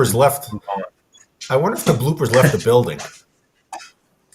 That's a nice running grab by the center fielder. Okay. All right. So I guess the goat team came out to a really strong 24-run lead after the first inning. And it looks like they're not going to get out of the batter's box. They're just going to keep going. All right. So what the bloopers have to do right here, they got to remain calm, right? You got to not get those 3 quick outs again. You got to get some gamesmanship here. You got to take some pitches. You got to let the other team hit 3 outs first and let you hit the ball without the other team hitting. So it kind of gets the pressure off you a little bit, right? Fortunately, there is the first out for Team Goat. You've got 1 out on the right side of your screen, no outs for the bloopers, and it looks like they're going to have the bases loaded here with JR, the sweet swinging lefty, coming up with a chance to knock in some RBIs. See if they can get on the board. That's an opposite field hit. Did not score. Or it did score a run. So first and second. You know what? There are 2 outs there. Two outs there for the Goats. So if they can get that third out and have the blooper still with 1 out, they'd be in much better shape here. But look at this, a double play. That is not what the bloopers needed. That's 3 outs right there with 1 run. That hurts. And then you got the other sweet lefty swinging, Jackson here, hitting a ball 79 miles an hour, 280 feet. Brings up to 28 runs. That double play really hurt the bloopers. Jackson's back up there. Again, no pressure. Well, that's going to be the third out. So after a 24-run first inning, they scored 4 runs the second inning. Unfortunately, the bloopers weren't able to cut into that. They only scored 1. Had a lot of base runners, but couldn't get that base hit. They had a fly out to sacrifice and then a double play ball to end the inning. Again, these bloopers, they have to calm down. They got to let the other team make the outs first. They got to hit when the other team's not hitting. Off to a good start.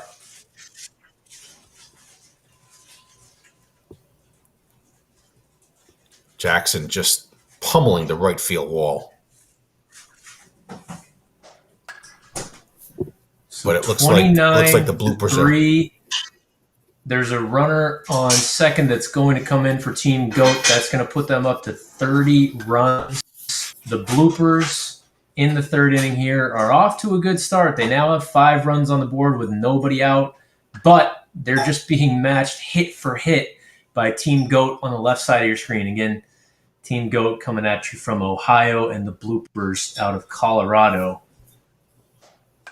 And it looks like I think what I would do is I'd put the shift on Jackson. He's just constantly going to the right.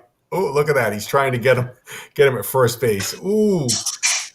Ground out there for the bloopers. 1 out. The shift for Jackson would work well for Cale. He just puts the ball over the fence every time, so it's tough to shift on a player like this. He's really, if you see his velocities, every ball he hits is 85 miles an hour or up. And you can see that at the top of the screen where you see the EV for exit velocity. Look at that. And there's an opposite field home run for Cale. He 75 miles an hour, 28 degrees. He hits the ball to all fields. Jackson's pull hitter there. Sweet swing. He's just a pull hitter. Cale goes both all yards, and he can go opposite field. Oh, that's a ground ball. So that's 2 outs for Team GOAT. I'll tell you what, they got 2 outs over there. Yeah. And I think we're going to say the same thing. The bloopers are left side. They've got a little something going here. 12 runs in, but shoestring catch shot right to center field. Yeah, shoestring catch there by the center fielder. So what they got to do now is the bloopers have got to relax. They shouldn't be rushing this. They got a little bit of gamesmanship here. Ooh, nice hit by JR. What a swing. They got to relax a little. Don't make this third out. This is big. But look at that. Cale just over the fence, over the center field fence. 38 runs. Jackson, he's going to go to right field. Watch this. Oh, no, he goes to center. Why not? Dead center. Home run. These kids can hit. All 4 of these kids can hit. Look at this. Back to back to back. Can. Back You're to seeing back a lot to of back. consistency. 84. You're seeing a lot of consistency right now, and JR has been the epitome of that. Chase is keeping pace as well. Again, Chase is in the green shirt. JR Ramsey in the red shirt on the right side for Team Bloopers. They did just record their 3rd out of the inning, though. So another dangerous spot. They did, and another dangerous spot for Team GOAT. Already up 41-16, 42-16 with 2 outs in the 3rd inning here. So that's unfortunate. They put up 15 runs that 3rd inning, though. So they had 0 the 1st inning, 1 run, I believe, the 2nd inning. They scored 15. So they're loosening up a little bit. Like that first game that they played about an hour and a half ago, they had their hitting shoes on. So it's taken them a little while to find their groove again. But again, they made that 3rd out before the other team did. So now they have to sit back and just watch them reel off run after run after run. Hoping that they're going to get under 1. So you look at Jackson here. He's going to pull it to right field again, isn't he? Look at that. They need to put the shift on that kid. Runners on 1st and 3rd for Cale coming up. Cale's the righty down there. And an 83-mile-an-hour shot to center field. That's going to bring in at least 1. Looks like only 1. So now runners on 2nd and 3rd. What is amounted to a 31-run lead for Team GOAT, appropriately named. You know what's amazing is that I don't know how many teams qualified, how many played in the qualifying rounds, but we had teams like GOAT and like Bloopers and like, the other team there, the bomb squads and all that. They would put up 40, 50 runs a game. the same other teams, the same defense were having trouble putting 3 runs up for a whole game using the same defensive algorithms and the same metrics for the defenders. It just goes to show you that it's the quality of these 4 individuals or these teams. Where we had a bunch of teams there that couldn't even put up 5 runs, a whole game. These kids can hit. They're number 1 and number 2 ranked seeds in all these qualifying teams. And they're showing why they can hit. They're showing how they can put up these runs, hitting 85 miles an hour. If you visit the HitTrax website, you can see all of the stats for all of the players under the Game Center tab. There is also a leaderboard where you can see the top players velocity-wise for 12U in the country and certain regions to kind of see where they stack up. Look at that hit on the left side, 95 miles an hour from Cale. That was impressive. That was Cale. 95 at 10 degrees, and Jackson's going to have to follow that up. That was impressive. So there, look at him. He's laughing. He's there. Look at there you go, Cale. He's going to be 145 pounds. The kid's hitting 95 miles an hour. That's amazing. And there is the first out for Team GOAT on the left side of your screen. And, not for nothing, the bloopers are just opposite field, 80 miles an hour, opposite field. The bloopers on the right side of your screen are still staying consistent. They have no outs this inning, just absolutely hitting line drives all over the field like we saw last game, staying consistent and within themselves. And yes, Cale once again hits a 92-mile-an-hour shot. Oh, God, I don't understand how he's doing it. I can't do that. I have 100 pounds on him. I'm sure I have 100 pounds on him. So what the bloopers have to do here, they got to slow down. They cannot make these outs. They got to make, but for them to do that, the GOAT team has to make outs, and it's tough to get these guys to make outs here. Not when you hit the ball 76 at 34 degrees, for a home run over the center field fence. It's tough, but somehow the bloopers have to get back in this, and they're gonna have to get back in this by just outlasting them inning for inning. Home run 76-23. That's a laser beam by Jackson. Well, remember this is a best of 3 series too, so I would expect the fatigue factor to come into play at some point for these guys. As I spoke to the facility coordinators for both of them, and the kids they get pretty tired after these games. There's another out at home plate, but the fatigue factor will certainly come into play. This is only game 1 of game 3 of a 3-game series. So towering shot. The bloopers. It is a tough comeback here at this point, but I think they just also need to feel the rhythm and mentally start getting prepared for game 2. I mean, what is this, a 35-run lead at this point now? Yeah, that's right. It's a really good point. This is a best of 3, so we've seen some players or some teams in this situation just kind of maybe take the foot off the gas pedal a little bit and try to not get all their runs back and waste all of their energy trying to come back from a 40-run lead. Let's take it into game 2, So we've seen that before. We've seen that work. And I've seen the leading team, again, take it slower a little bit too. I don't think these guys are going to do it, though. I don't think Jackson and Cale are going to do it. They're just going to keep swinging for the fences. Look at him. He's frustrated. He didn't get that hit. Frustrated. So look at that. He has a sweet swing. Look at off the top of the wall, 70 miles an hour, 33 degrees, 230 feet. Sliding in for a triple. That third baseman's doing the moonwalk.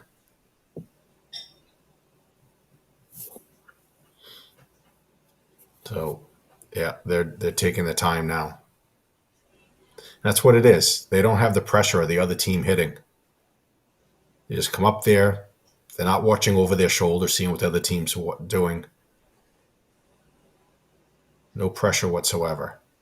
Oh, that's a pop-up. I'm not sure that's going to fall. Oh, perfectly placed. Splits the outfielders. Just barely in the right center field gap.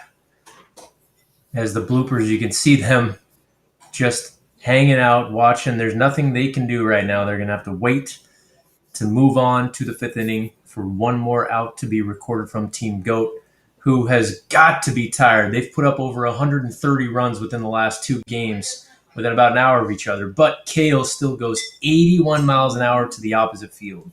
You're right when you said that earlier. His power to all parts of the park is impressive here. Well, look at that. And as we 74 say that, opposite field. There you go, Jackson. Show us what's up. 74 mile an hour Oppo Taco. Both of these players can hit. They can hit to all fields. Jackson's a pull hitter with that sweet swing. That one was 87 miles an hour at 17 degrees. That's a laser beam. These kids are 12 years old. Look at that, 83 at 16. These kids are 12 years old, and they're really feeling it right now. They're 70. They're going for 100 runs. I think they're going for 100 runs. I don't know if I'd advise that right now. They got 2 more games. Kale is he's pulling up there. I've seen him. See that? That's 2. He's getting tired. He's got to relax a little. That's 2. He did that last at bat too. Yeah, see that? Ooh, that's second baseman. Come on there. You got to make that play second. He's got to lay out. I agree. But that did sneak by. You were a second baseman, weren't you? The second baseman. I probably would have missed that one. I had plenty of errors back in my day, so I can relate to that. But I don't know. I agree. I heard you were a Gold Glover. Well, 73 runs right now. You gotta feel like this is a safe lead at some point. You know, I mean, they will. Again, they're competitors. They're not going to go up and purposefully get an out. But you know, at some point, I think you got to start thinking towards the future. I mean, again, these are 12-year-olds. Yeah. They can probably hit until they're falling over. But there you go. Finally, there's a ground ball to the third baseman for the third out. But Kale is swinging and missing a ton the last couple of at-bats. You see a little flashy. Look at that. Look at Jackson go back there behind the back off the ground. But you're seeing Kale swing and miss a little bit. A lot more, actually, the last couple of at-bats. Maybe he's just relaxing up there. He could be, but you do start to see that when you get under the ball and the bat starts to drag a little bit and those pop-up foul balls and miss hits start to occur a little bit more. That said, they're up 73-28, and they will have to, if the score stands, they will have to lose 2 games in a row to the Bloopers out of Colorado on the right side of your screen. They've got to be feeling pretty comfortable. A nice line shot by JR. Tough out right there.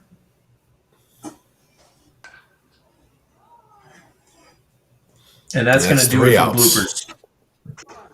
All right, so this is going to be interesting. So you got the GOAT team.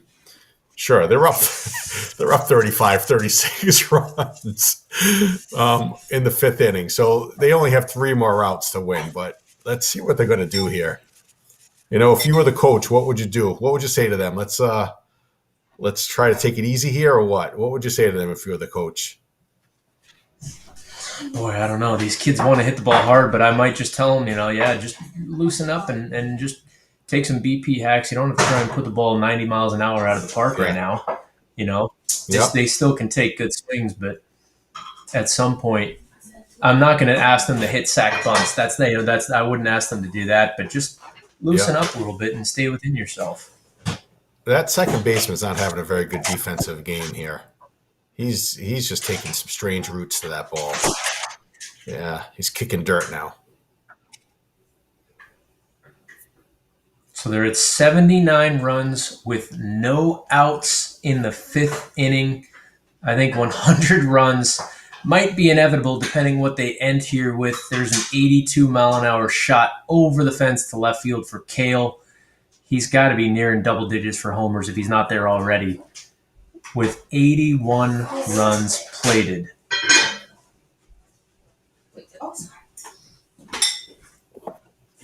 Look at that, off the top of the wall. Andrew, what's for dinner over there? Someone's cooking? It smells good as well. That's good. Oh, my word. 82. They're not going to stop. They're just going to keep on hitting home runs. I definitely think the Bloopers left the building.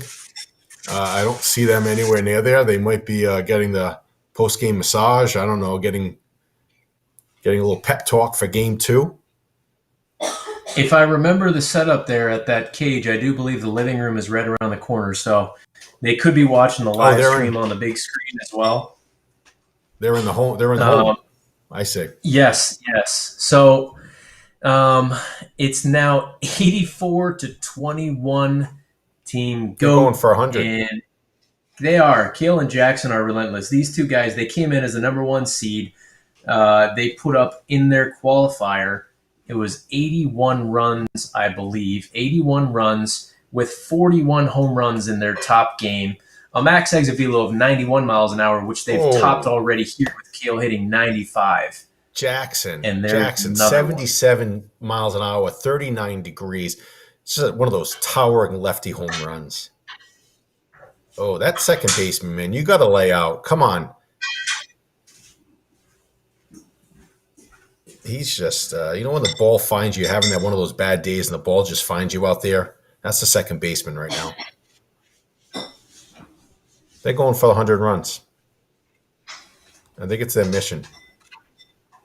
We will see if it takes them another inning or not. They still have 2 outs to play with. They're moving a little slower. I think they are getting a little bit tired here, and they got to remember they have game to. number 2 is 88 runs. They've got to be.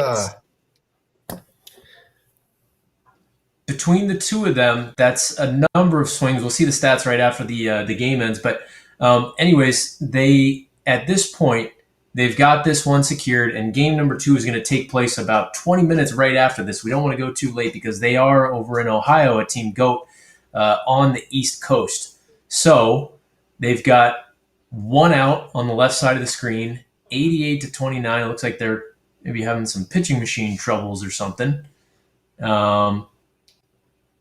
We'll see what's going on there. Let's see. I know that I noticed that Kale was up and he took a pitch or he swung and missed and it didn't track the ball. So I'd say that there might be some technical difficulties. No, there's no technical difficulties. I think I think they assumed. I think they thought the game was over. It's not quite over. There's one more inning to go here. What? So really? Yeah, I think they thought the game was over. They've got one more inning to go in the 6-inning game. So they've got 1 out here in the 5th inning, and the Bloopers are waiting for this inning to proceed to go to the 6th inning. So they've got one more set. We will see what happens. Kale, what's up? Give me a thumbs up if everything's working okay. No, is he listening? I'll tell you what, I'm going to give them a call. Hang tight. I'll be right back on. That's Jackson. So this is the first game out of 3. So obviously the GOAT team is up by quite a bit runs there, 88-29, the Bloopers. And they're pointing around, so I'm not sure what's going on there. Andrew's going to give them a call, figure out if there's any technical difficulties while they're picking up the baseballs. The Bloopers, they should be relaxing, not even paying attention there. 2 outs to go till it's over. Sounds like there's some confusion.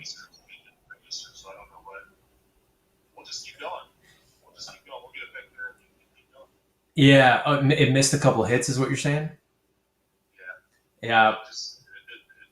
We'll keep.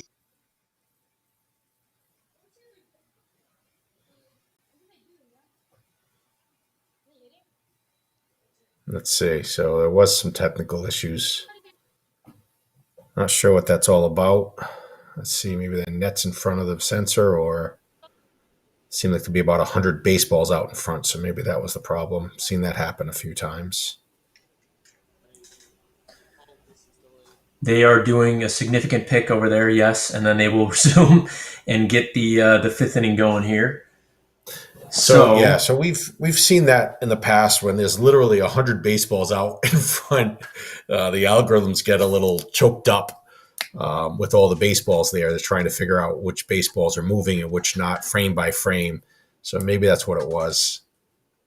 We'll see. Make sure there's nothing obstructing that sensor there.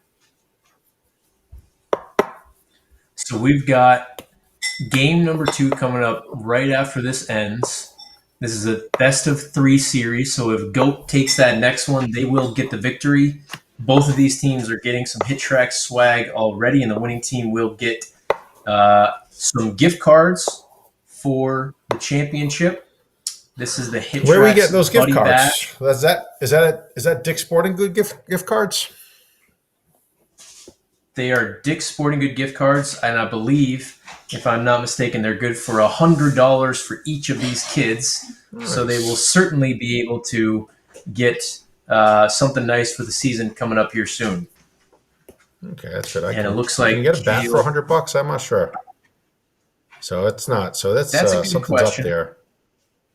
Something's up with that sensor or that system. It's not tracking pitches. What's going on there?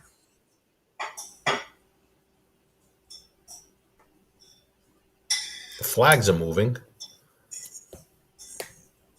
The flags are moving, yes, but you're right. We're missing the last 2 pitches there.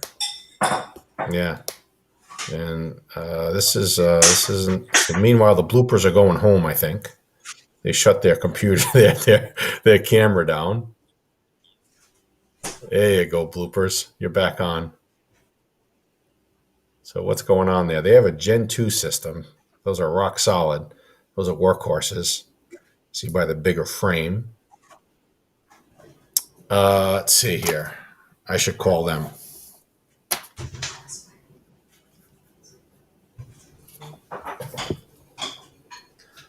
Okay, so as they are getting ready to finish up the last inning here, we're going into what will be the 6th. It looks like they are having some technical difficulties. And I'll tell you what, I just got word from the bloopers, and they have asked to move to game 2. So rather than having Team GOAT continue to hit and put up runs, they've decided to move on and focus on game number 2.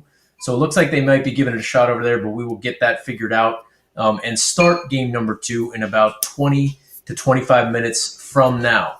So they may have gotten to 100 runs. We don't know. They're at 85 right now. We'll have one more chance to do it as we go on. We cut it out. We did. We did that intentionally. Yeah, we didn't want them to score 100 runs. We turned off the license key.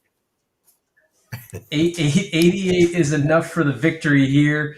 So we will be back with game number 2 on this same stream. Be sure to come back. This is the Hit Tracks Buddy Bash 12U tournament, partnering with the Pediatric Brain Tumor Foundation and Verse Cancer. So be sure to tune in. We'll be right back here for game number 2 between these 2 teams, and hopefully we'll see if they can get to 100, or maybe the bloopers can come back and make some moves over there from that squad in Colorado.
My story starts when I was 18 years old, a freshman baseball player at the University of North Carolina, and walked off the field one day with a headache that I couldn't describe, with pain and nausea, to the next day being diagnosed with stage 4 brain cancer.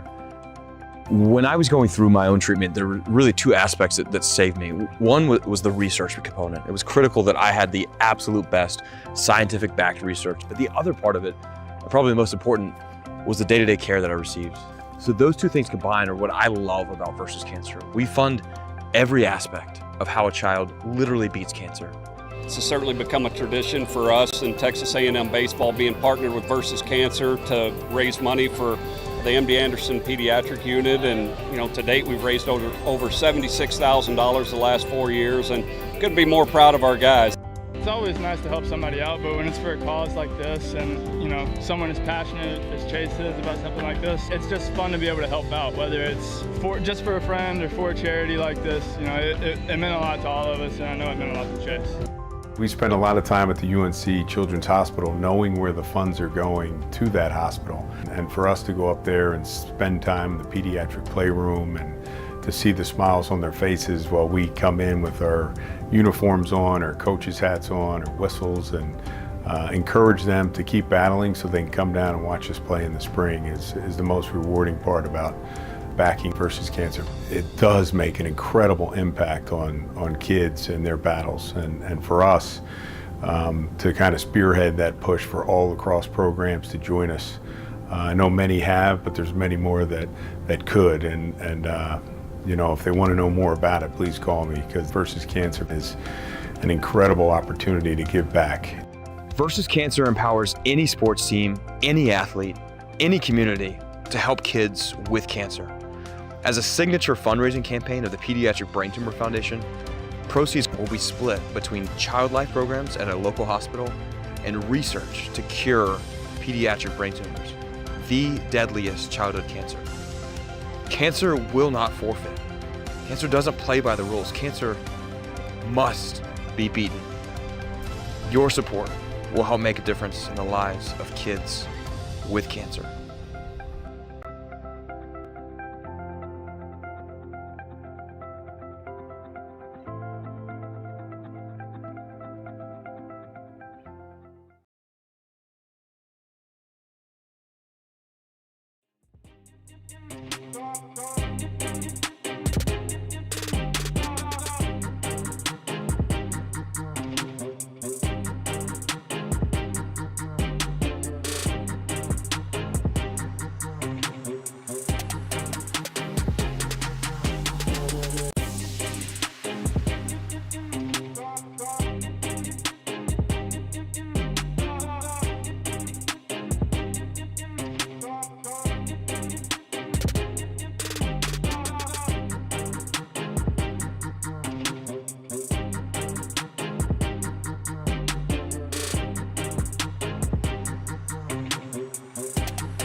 3, 2, 1, on lock.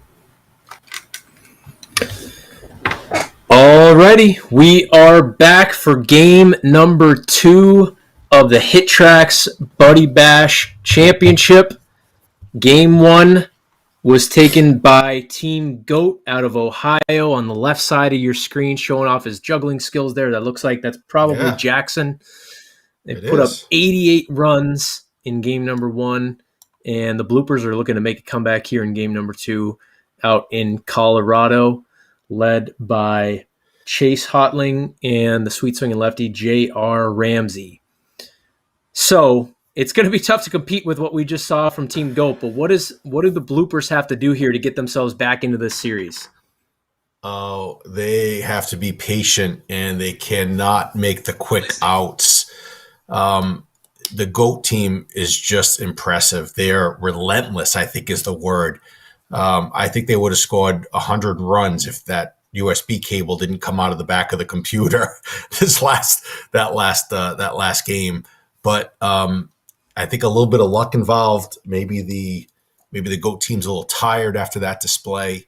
And again, I think the Bloopers just need to be consistently hitting line drives and not making those outs, not making the quick outs. Try a little gamesmanship here, guys. Let the GOAT team make those outs first, and you guys hit with no pressure. You haven't done that yet in that first game.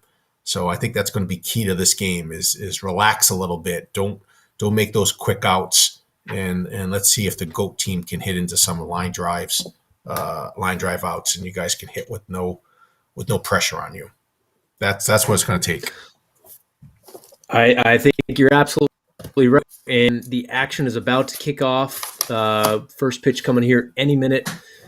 Before it does, again, just want to bring a highlight to all of the proceeds will be going to this tournament, and they have supported tens of thousands of children and teenagers across the entire U.S., funding the highest level of research and providing institutional, emotional, and physical support for these kids and their families in a tough situation. If you do want to donate to the program, you can visit www.curethekids.org/donate to contribute to an awesome cause. And we're happy to partner with them on this big tournament here. Yeah, so we've been doing this. This is a qualifying round that last week, and this, of course, is the championship. So we had a number of teams, and all the proceeds for the entry fees, 100% of the proceeds are going right to the foundation. Thank you, Rachel, for reaching out to us and making the connection. And I think this is the first of many tournaments that we'll put together with the foundation. Great cause.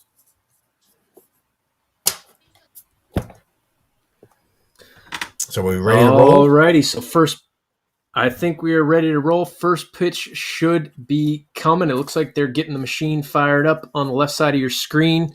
Again, Team GOAT over there is the number 1 seed coming in out of Ohio. The Bloopers are the number 2 seed coming in, and they have a big mountain to climb after an 88-run performance from Team GOAT, and they start out hot with the double by Jackson off the center field wall at 73 miles an hour. Okay, so, well, actually, you got Kale there with that out. So that's one quick out with no runs for GOAT. So Chase has to calm down here, get a line drive up the middle, and that's exactly what he did. And then we got a 43-degree launch angle from Jackson up against the base of the wall. And that can't be a double play, is it? You got a 1-6-3 double play or a 3-6-1 double play on the right side. That's tough. So last game we saw the Bloopers had a rusty start, and it really hurt them because they got 3 outs right away, and Team GOAT ended up putting up 19 runs in that first inning. Team GOAT now has 2 quick outs, so a chance here to keep this one close early, and that is going to be key to be able to come away with the win today. This is big for bloopers right here. Bases loaded. Last time they hit double play in this situation, they just had probably a bases clearing double. So they cut the gap to 4-3. And meanwhile, Goat just made the 3 out. This is exactly what the bloopers need. They got to relax now. The Goat team is sitting back. They can't hit. Now it's their turn to watch the bloopers score run after run after run. So guys, take your time. You don't have to look at the other team, and take your pitch. Hone in on that pitch. Take it and hit the line drives just like that. Nice job, Chase. Nice cut. So now maybe they can build up a lead. So they're up 6-4 now. Love nice cut by JR. That's going to score another run. Again, it's J.R. Ramsey in the red shirt and Chase Hoetling in the green shirt, the righty up at the plate right now, with another nice shot at the middle. And here you go, fellas. This is exactly what they need. Now, Goat has never been in this position yet. They have yet to be behind, and they have yet to sit there and watch the other team score runs. What are they thinking right now? I don't think it's pressuring them at all. I think there's a lot of confidence on that Goat team. But this is different, and different is good, and this different is exactly what the bloopers need right now. 9-4. The only thing that I'm thinking of is putting up 88 runs when they only needed 40 or so last game. Is Team Goat, are they a little bit fatigued? I don't think so at this point. I think they still got plenty in the tank, but that does start to creep into your mind. Is now it's 11-4 with the runner on third base, and that's going to do it. Okay, well, it's good. They got a lead, and they can work off of that lead. And if they could do that again, then they're sitting pretty. I think they have to relax again. Don't get up there and score those outs. Take your time, JR. Take your time. See, that's an out. See, they should sit back. They should sit back. After an inning like that, let the other team step up and get going before you jump in. I agree. That's exactly right. They took a pitch before the other team took a pitch. And they scored. They got an out right away. And look at this. And look at Goat. Goat is just taking their time. That's exactly what they should be doing right now. They want to be up there without the other team score, without the other team hitting. I think this is the key. We've seen a couple of these events, and that always helps. We've seen Team Goat put up runs in a hurry. So a 7-run deficit right now is still, I don't think, anything to be concerned with. They have no outs and an absolute mammoth 80 miles an hour, 30 degrees from Jackson Turnbull, the lefty, that going went to deep Anaheim. to right field. That went to Anaheim. Followed by a quick out by Kale. Sorry, Kale. Kale's typically been the one to drop the bombs here, but Jackson's putting his own name up there. No, unfortunately, Jackson it looks like they're going to have two. They're going to have 2 quick outs here, so it's 16-9, and the bloopers only have 1 out. Yep. Okay, bloopers. Sit back. Come on, guys, sit back. Let them score that 3rd out. Something happened. It's hard. Sometimes there it is. That's the 3rd out right there. That's the 3rd out. That's the 3rd out. So this is exactly what they wanted. They're in the same position again. Now they have only 1 out, and they have an 8-run lead. One out, a chance to expand upon it. So this is the gamesmanship. Chase has been getting the job done. And JR, for the most part, they both have a number of RBIs, but JR has seemed to be the RBI guy, although there's a nice shot in the right center field gap from Chase. Yep. That's going to bring in another run as it's a triple, now 20-9. So they've got an 11-12 run lead now. It is a 75-mile-an-hour shot right back up the middle from JR. So they've got a little separation here. Yep. And then you got the Goat team sitting there, and they're looking. They're like, what's going on? You got Jackson over there saying, what is going on? Come on, I want to hit. I want to hit. Puts his hand on his hip. It's like, come on, guys. And then you got the bloopers. That's it. Relax a little. There you go.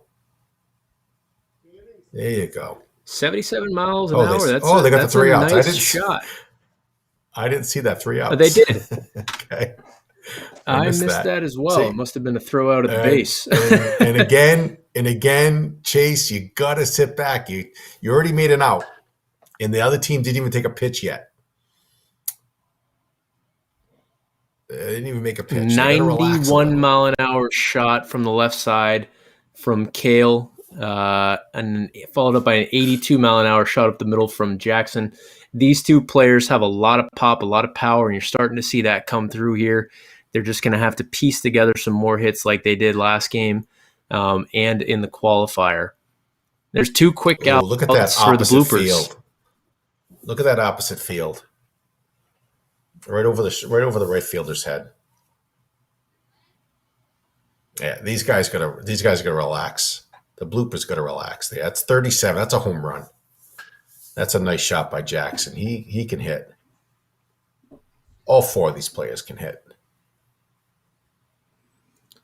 So this is where the GOAT team wants to come back. They're starting to flex their muscles. And again, Team GOAT there it is up 1. Team GOAT is up 1-0 in the series. If they win this, they will take home the title. If not, we will have game 3 right after this. 25-15. The bloopers are maintaining that lead right now. But on the left side of your screen, nice shot by Chase. Team GOAT has no outs, and the bloopers have 2 outs. So there could be quite a shift here as you see all of these hits occurring. On the left side of your screen is where Team GOAT is, and on the right side are the bloopers out of Colorado. Ooh. So you had Kale there hit a nice 87 mile an hour line drive right to the shortstop. That's for their first out. And you had Jackson there really swinging out of his heels. And why not? It's 80 mile an hour, 34-degree home run into right field seats. That wasn't a cheap home run, 287 feet. These two teams are going head-to-head right now. It's 11-run lead for quite a number of swings here, so they are just matching each other. There's a home run shot by JR there. That was a good cut. So this is it. Ooh, that's the third out. So Chase just grounded back to the second baseman for the third out. So now they have to sit back and they got to try to keep that 11-run lead. Let's see what happens here. Kale's coming up. Only 1 out for the GOAT team in the third inning, down by 11 runs. And they're all by themselves. This is 88 mile an hour shot. This is what they need. So this is familiar. This is where they really excel. They just are sitting back. They're in their comfort zone. The other team's not hitting. They're not looking over their shoulder. And they just made it out. That's the second out. Let's see what happens here. 11-run lead. Ooh, 88 miles an hour. 23. That kid can hit. There was talk about him being drafted out of high school. Already? Is that right? Jackson? I was watching YouTube. And he's got his fans out there. Kale's fan club, they'll be very happy. We'll see if they can mount a comeback here. They've dropped it down to an 8-run lead now, and that's probably going to be extra bases. So a runner on second for Jackson. 2 outs, so they're going to have to be perfect here and chip into this lead as much as they can. It once was 11, now it's 8, and it looks like that ball is out of the park. Another 2-run shot, and this lead is dissipating. It's evaporating. Yep, short hop. Kale, do you know what is he? Middle infielder? Kale? We'll see if Andrew? The YouTube chat can help us out with that. I'm not sure. Maybe the YouTube chat can help us out with Kale. Actually, both players. I wouldn't mind left-handed. I bet you Jackson's maybe a first baseman. And this lead is pretty much gone. And you see JR over there on the right side of your screen. He's frustrated. That pink bat just left his hands. Don't get discouraged, guys. Got a And plenty of ball game left. It sounds like, also for your question, there sounds like Kale is a pitcher/catcher, but primarily a catcher. So that's a big catcher for his age. Yeah, absolutely. And he goes deep again to center field at 80 miles an hour. Now a 1-run lead. Jackson doubles to center, the tying run. So this is it right here. Base. This is it. And that didn't take much. The lead. The lead is gone. The lead is gone. Now let's see what happens here, Jackson. 31-31. Runner on second. 2 outs for Team Goat. Oh, and he just put it yard. They have taken the lead now, 33-31. Another base shot up the middle, 85 miles an hour. This may not be ending anytime soon. When we saw them get into a rhythm like this before, and it took them about 10 to 15 minutes to getting out here. So we'll see if they can keep padding on while the Bloopers need to keep their head up and stay focused going into this next inning. Oh, that was a foul ball into the stands. It reached the seats. And, that's right at the center fielder. Okay. Now it's a ball game. Bloopers, let's see what you got here. Let's not lose your concentration. It's still a ball game, 34-31. This is the 4th inning. Now, this is going to be 6 innings, right, Andrew? And the last inning, the 6th inning, is going to be out for out. This is a 6-inning game. Nice. We will add some drama in the 6th inning with the format. They've got another 2 innings of this simultaneous play. Is that ground ball going to get through over there? It looks like that's going to be a base knock, a little infield single for the Bloopers. Infield single. That was lucky. They will take it. Look at that shot, JR. Oh, running stab by the left fielder for the 2nd out. I missed the 1st out. What happened there? 2 outs. I missed as well. That. There's a lot of action. Yeah, I just see doubles happening and triples happening on the left side of my screen, but 2 quick outs for the Bloopers. These guys can't. They're going to have to try to extend this. These guys, that's it. 3 outs. Now they're going to sit back. I don't think they scored a run, did they? So they didn't score a run. I don't believe they were at 30. They were at 31 coming in. Another opportunity. There's a quick out for Team Goat, but we'll see how they can extend it. This is the moment of the game right here. If they can keep this to a single-digit lead or even below 20, I think it's still very reachable for the Bloopers. But this is a breakaway moment for Team Goat. Yeah, they just keep hitting these rockets into the gap over the outfielders' heads. They don't miss by much. They don't miss by much. They don't. Their miss hits are hit balls. Their miss hits are these 73 mile an hour shots in the gap. That was 80 and the miles Bloopers an hour. that they. Ooh, look at that 80, shot. Yep. That's a beautiful swing by Jackson. 80 miles an hour, 19 degrees up against the wall. The little leaguers don't do this. This is elite players, these kids. They don't do this. They don't hit the ball 80 miles an hour at 10 degrees, 12 degrees. They don't hit the ball 94 miles an hour like we've seen from Kale, 95 miles. Little league players 12-year-olds do not hit this ball. Part of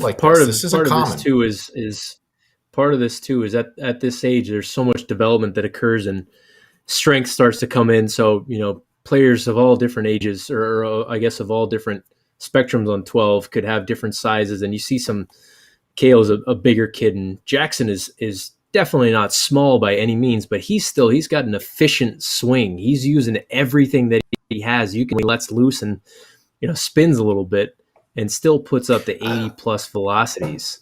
Oh, I think there's no wasted. I think I'm sorry, Jackson has more of a not a wild swing, but a looser swing. Kale's more of a compact. It's tough to tell with this, and I see Jackson's a little bit bigger than Kale.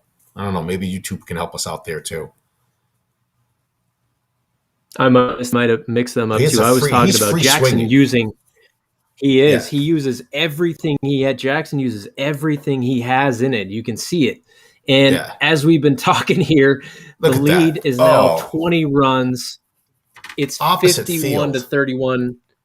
If you look down for a So- second, they've put up 5 runs. This is incredible. They're going to try to win the championship here in game number 2 finals. So Jackson, the term I was looking for was a free swinging style, where Kale is a little bit more controlled, gets the head out with the bat relatively quick. From what I could tell from this video, it's a little choppy, but 2 different types of swings, both incredibly effective. But yeah, it's a 21-run lead now, and they still only have 1 out. They've done all of this with 1 out.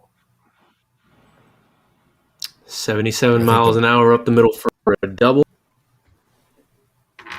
I think the Bloopers left the building. They had that 12-run lead. Unfortunately, they had 2 quick innings, and that was it. That's all they needed. That's all the GOAT team needed was 1 inning to get back into this. 54 to 31. The lead just keeps on increasing. Nice shot to right field. They want to win those Dick's Sporting Goods gift cards, and they're putting themselves in a very good first and third for Kale with another shot right back up the middle that's going to play to run. Some runners on first and second now.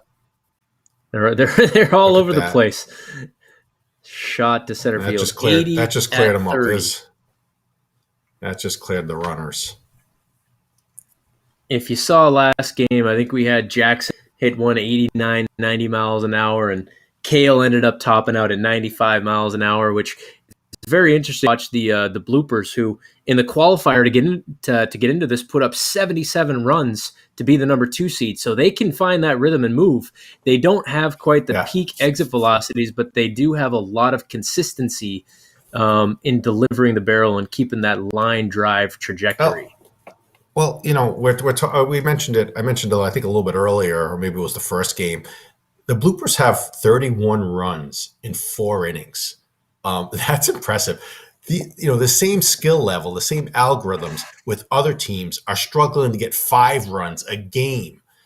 So the Bloopers are putting up 30 to 40 runs, and these kids can hit all 4 of them. But just the GOAT team is just, as I said before, relentless. It took them a couple of innings, but then the GOAT team, the Blooper team, got 3 quick outs, and that's all they needed. And the floodgates just opened. I think that's out at third base. He's not safe.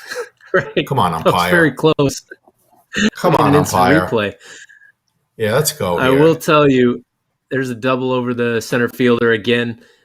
61 runs now. I will tell you, I do want to give a special shout out to not only the players, but the parents at both of these facilities in Colorado with the Bloopers and Team GOAT out in Ohio. It's late over there on the East Coast. I did hear there was potentially some snow in the forecast, so hopefully they get a snow day tomorrow and can sleep in. But to not only these facilities, but everybody that participated in this tournament, and just unbelievable in these kids. So that will finally end the 4th inning. We go to the 5th inning, 2 innings left, and the Bloopers were tired of waiting. They're going to step right in there like they have before and get going. And on the left side, Team GOAT is going to catch their breath for a second. They don't waste time. These, I was going to say earlier, we keep take a break. It's hard to get to slow down, and that's kind of an acquired skill as well too. So this is their strategy. They've been rolling with it, and they're going to keep going with what got them here. Yeah, that's okay. I'm telling you, 30 runs, 32 runs is nothing to sneeze at, man. These kids, they're number 2 seed here. Of all the teams that were participating, they got the 2nd seed, and these guys can hit, and they didn't do all this just by sitting back. So, let them play, as that famous quote was from the Bad News Bears. Let them play. I just dated myself, Andrew.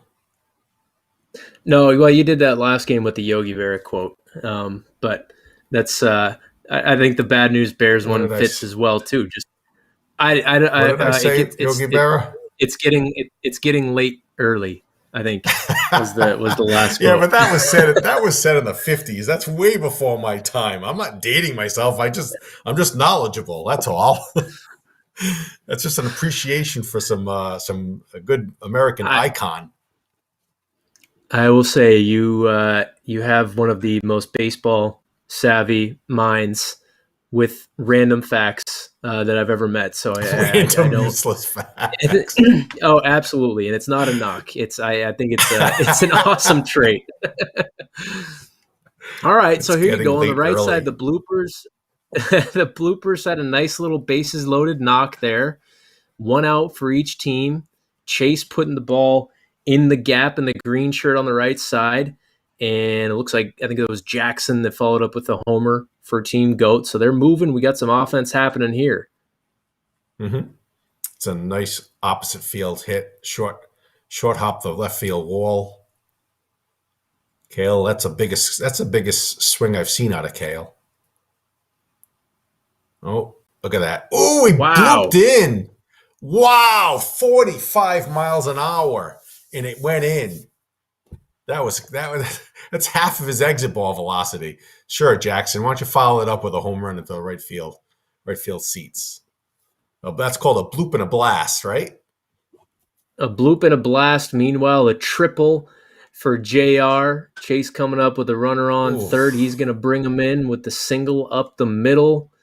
These two teams are moving. This is still a big deficit, but the bloopers aren't going away. There, like you said, 4 runs is an absolute show.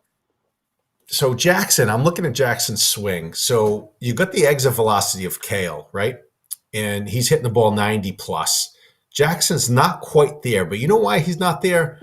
It's because I think Jackson's a little bigger. He just has a little bit more of an uppercut swing.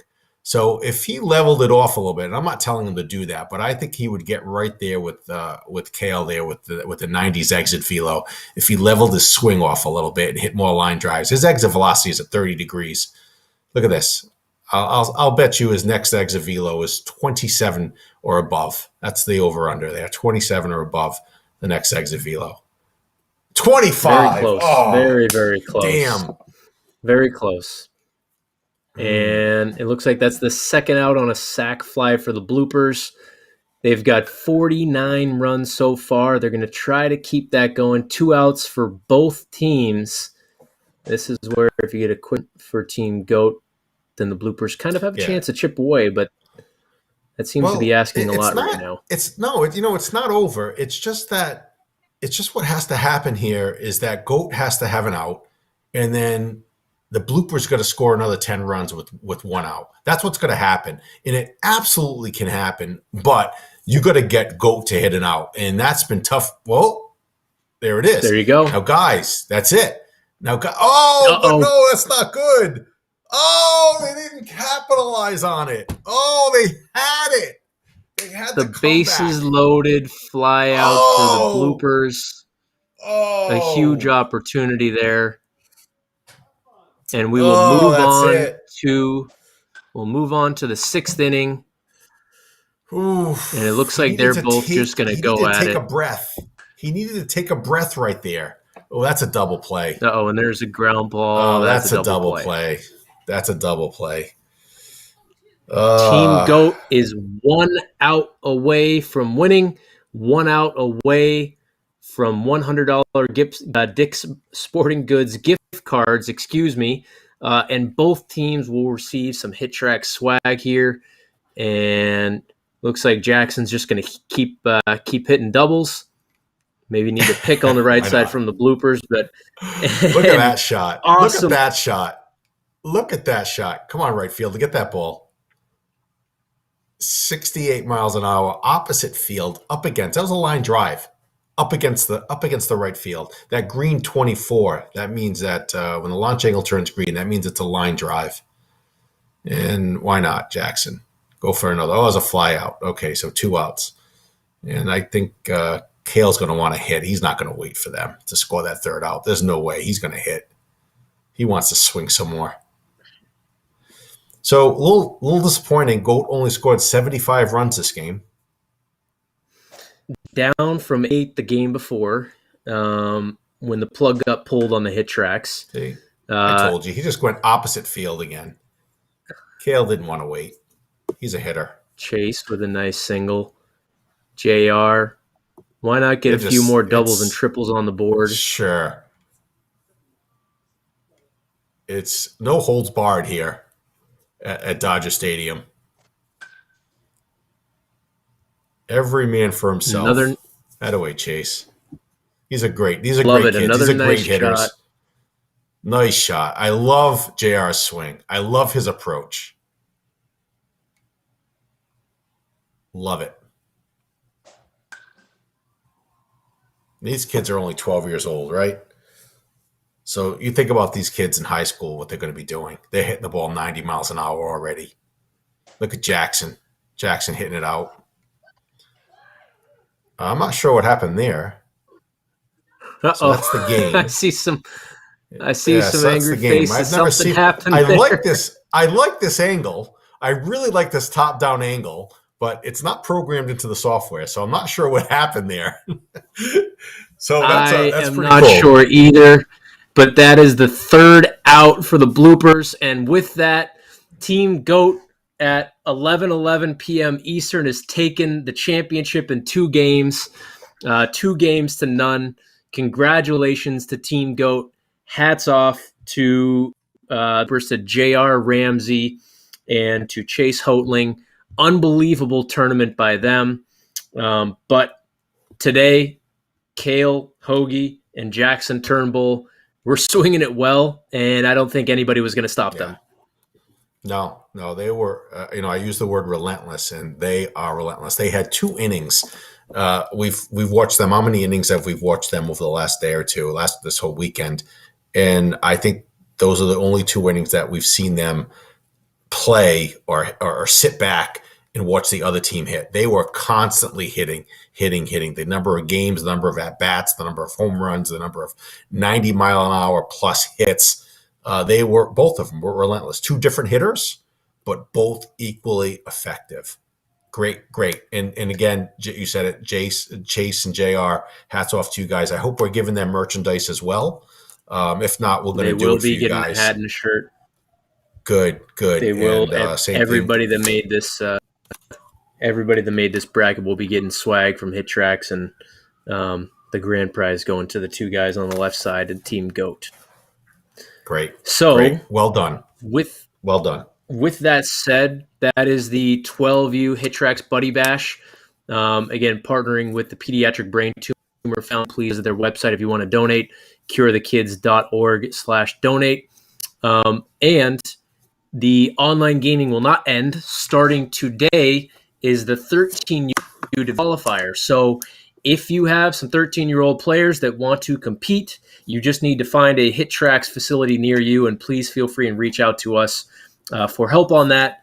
And you need to play your qualifying game at some point from now to, I believe, next Wednesday, in which we will be followed up with another head-to-head single elimination bracket just like this. I don't know if we'll have another team put up 88 or 76 runs. That is impressive. But okay, so what we're going to do is we're going to increase the pitch speed a little bit, and we got to fix some of those defensive. That second baseman was weak tonight. He had a very disappointing game. He didn't get dirty. His cutoff throws were missing the mark. He made the wrong choice a couple of times. We got to fix that second baseman. We got to have a sit down with him. All right. Well, we will get with the second baseman and get back to you. Thank you all for joining. Hopefully you enjoyed this. Mike, thank you very much. That was a lot of fun, and look forward to being back here in a couple weeks. I heard ESPN's listening in. I think they're going to be offering you a position as, I don't know, college commentator or something. You're doing a great job at this, Andrew. Thank you very much. I appreciate it. I'll keep selling Hit Tracks in the meantime. Yes.